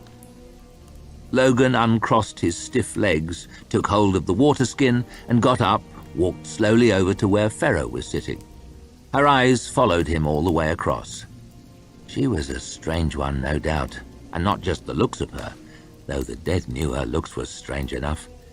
She seemed hard and sharp and cold as a new sword, ruthless as any man that Logan could think of. You would have thought she wouldn't throw a log to save a drowning man, but she'd done more than that to save him, and more than once. Out of all of them, she was the one he'd trust first and furthest. So he squatted down and held the skin out to her, its bulbous shadow flickering and shifting on the rough wall behind her. She frowned at it for a moment, then frowned up at Logan. Then she snatched it off him and bent back over her pot, half turning her bony shoulders on him. Not a word of thanks, or a gesture even, but he didn't mind. You won't cross the mountains in a day, after all. He dropped down again beside the fire, watched the flames dancing, casting shifting light across the grim faces of the group. "Anyone know any stories?" he asked hopefully. Quai sucked at his teeth. Luthar curled his lip at Logan across the fire. Pharaoh gave no sign that she had even heard. Hardly an encouraging start. "Not any?" No reply. "All right then.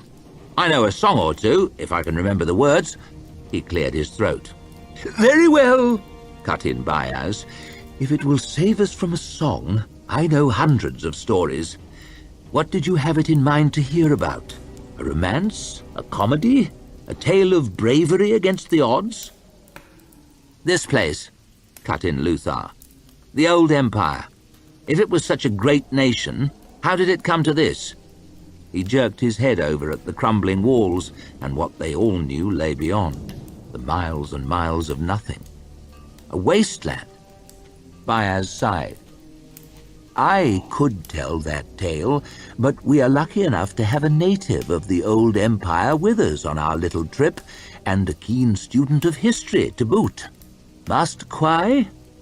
The apprentice looked up lazily from the fire. "Would you care to enlighten us? How did the empire, once the glittering center of the world, come to this pass?" "That story is long in the telling," murmured the apprentice. "Shall I start from the beginning?" "Where else should a man ever start?" Quai shrugged his bony shoulders and began to speak.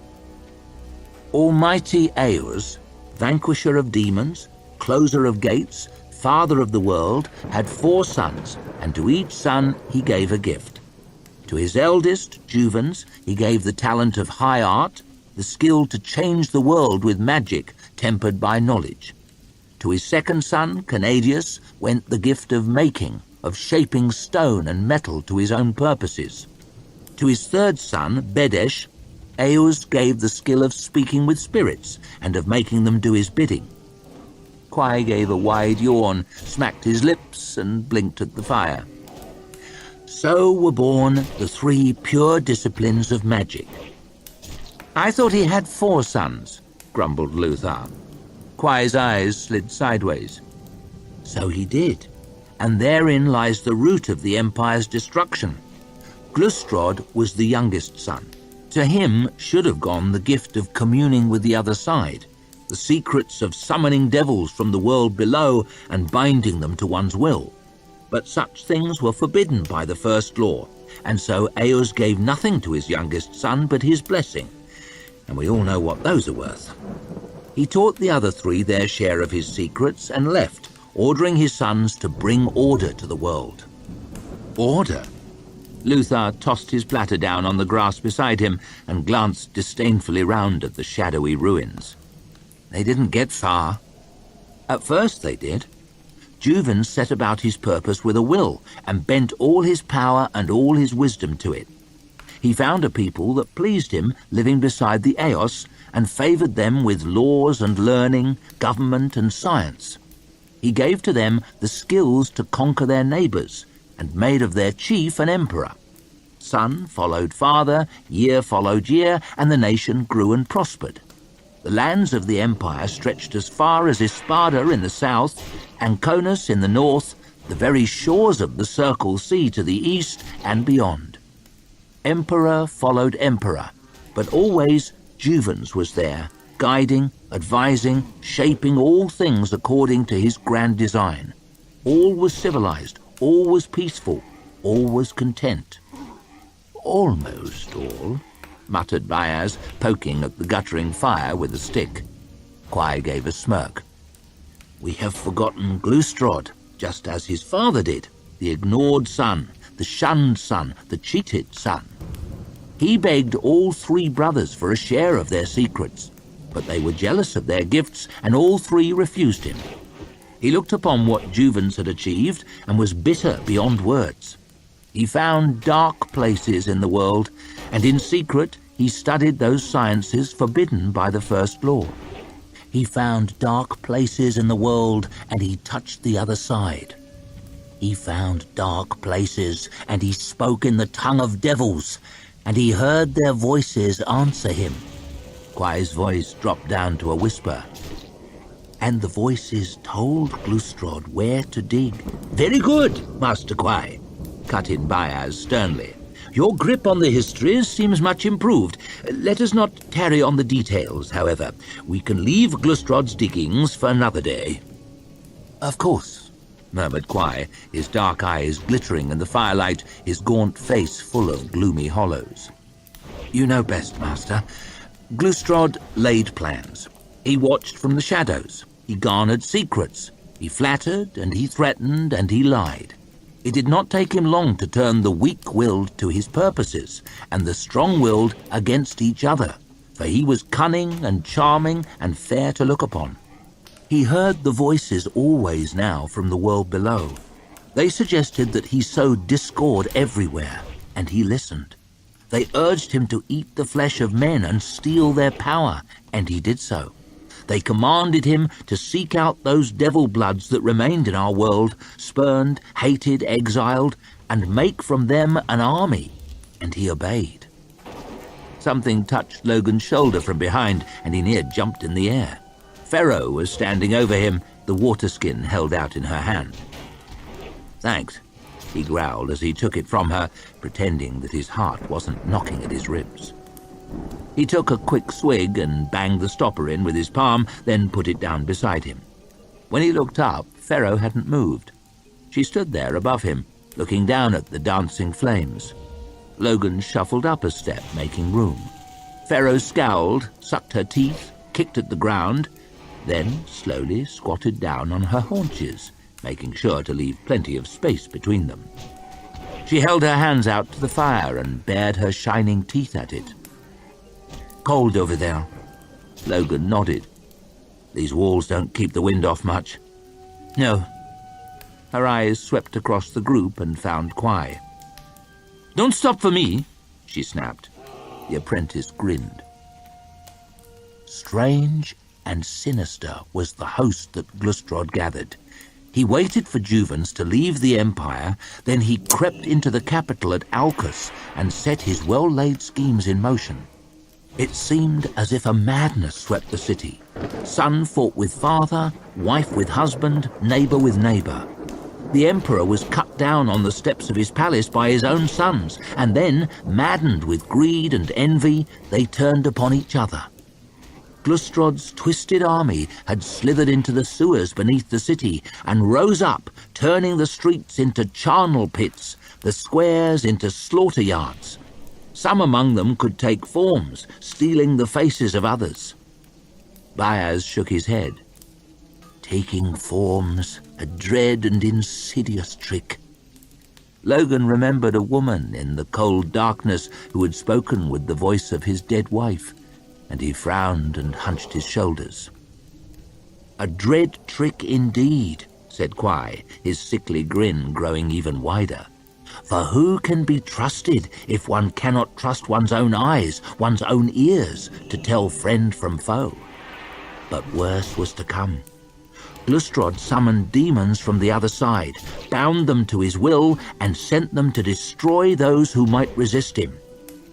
Summoning and sending, hissed Bias. Cursed disciplines, dire risks, terrible breaches of the First Law. But Glustrod recognized no law beyond his own strength. Soon he sat in the Emperor's throne room upon a pile of skulls, sucking the flesh of men as a baby sucks milk, basking in his awful victory. The Empire descended into chaos, the very slightest taste of the chaos of ancient days before the coming of Eos, when our world and the world below were one. A gust of wind sighed through the chinks in the ancient stonework around them, and Logan shivered and pulled his blanket tight around him. Damn story was making him nervous. Stealing faces and sending devils and eating men. But Quai did not stop. When he found out what Glustrod had done, Juvens's fury was terrible, and he sought the aid of his brothers. Canadius would not come. He stayed sealed in his house, tinkering with his machines, caring nothing for the world outside.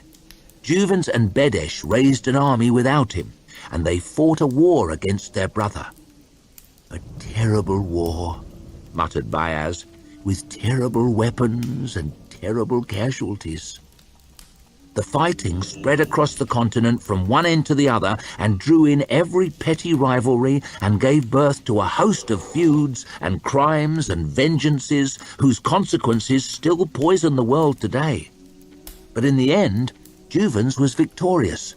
Glustrod was besieged in Alcus, his changelings unmasked, his armies scattered. Now, in his most desperate moment, the voices from the world below whispered to him a plan. "Open a gate to the other side," they said. "Pick the locks and crack the seals and throw wide the doors that your father made. Break the first law one last time," they said, "and let us back into the world, and you will never again be ignored, be shunned, be cheated." The first of the Magi nodded slowly to himself. But he was cheated once more. Poor fool! The creatures of the other side are made of lies. To deal with them is to grasp the most awful peril. Glustrod made ready his rituals, but in his haste he made some small mistake. Only a grain of salt out of place perhaps, but the results were horrible indeed. The great power that Glustrod had gathered, strong enough to tear a hole in the fabric of the world, was released without form or reason. Glustrod destroyed himself. Alcus, great and beautiful capital of the empire, was laid waste, the land around it forever poisoned. No one ventures within miles of the place now. The city is a shattered graveyard, a blasted ruin, a fitting monument to the folly and the pride of Glustrod and his brothers. The apprentice glanced up at Bayaz. "Do I speak the truth, master?" "You do," murmured the Magus. "I know, I saw it. A young fool with a full and lustrous head of hair." He ran a hand over his bald scalp. "A young fool who was as ignorant of magic and wisdom and the ways of power as you are now, Master Quai." The apprentice inclined his head. "I live only to learn. And in that regard you seem much improved. How did you like that tale, Master Ninefingers?" Logan puffed out his cheeks. "I'd been hoping for something with a few more laughs, but I guess I'll take what's offered." "A pack of nonsense, if you ask me," sneered Luthar. "Ha!" snorted Bayaz. "How fortunate for us that no one did. Perhaps you ought to get the pots washed, Captain, before it gets too late." "Me?" "One of us caught the food, and one of us cooked it. One of us has entertained the group with a tale. You are the only one among us who has as yet contributed nothing." "Apart from you?" "Oh, I am far too old to be sloshing around in streams at this time of night." Bayaz's face grew hard. "A great man must first learn humility. The pots await." Luthar opened his mouth to speak, thought better of it, pushed himself angrily up from his place, and threw his blanket down in the grass. "Damn pots," he cursed as he snatched them up from around the fire and stomped off towards the brook. Pharaoh watched him go, a strange expression on her face that might even have been her version of a smile. She looked back at the fire and licked her lips. Logan pulled the stopper from the water skin and held it out to her. "Oh," she grunted, snatched it from his hand, took a quick swallow.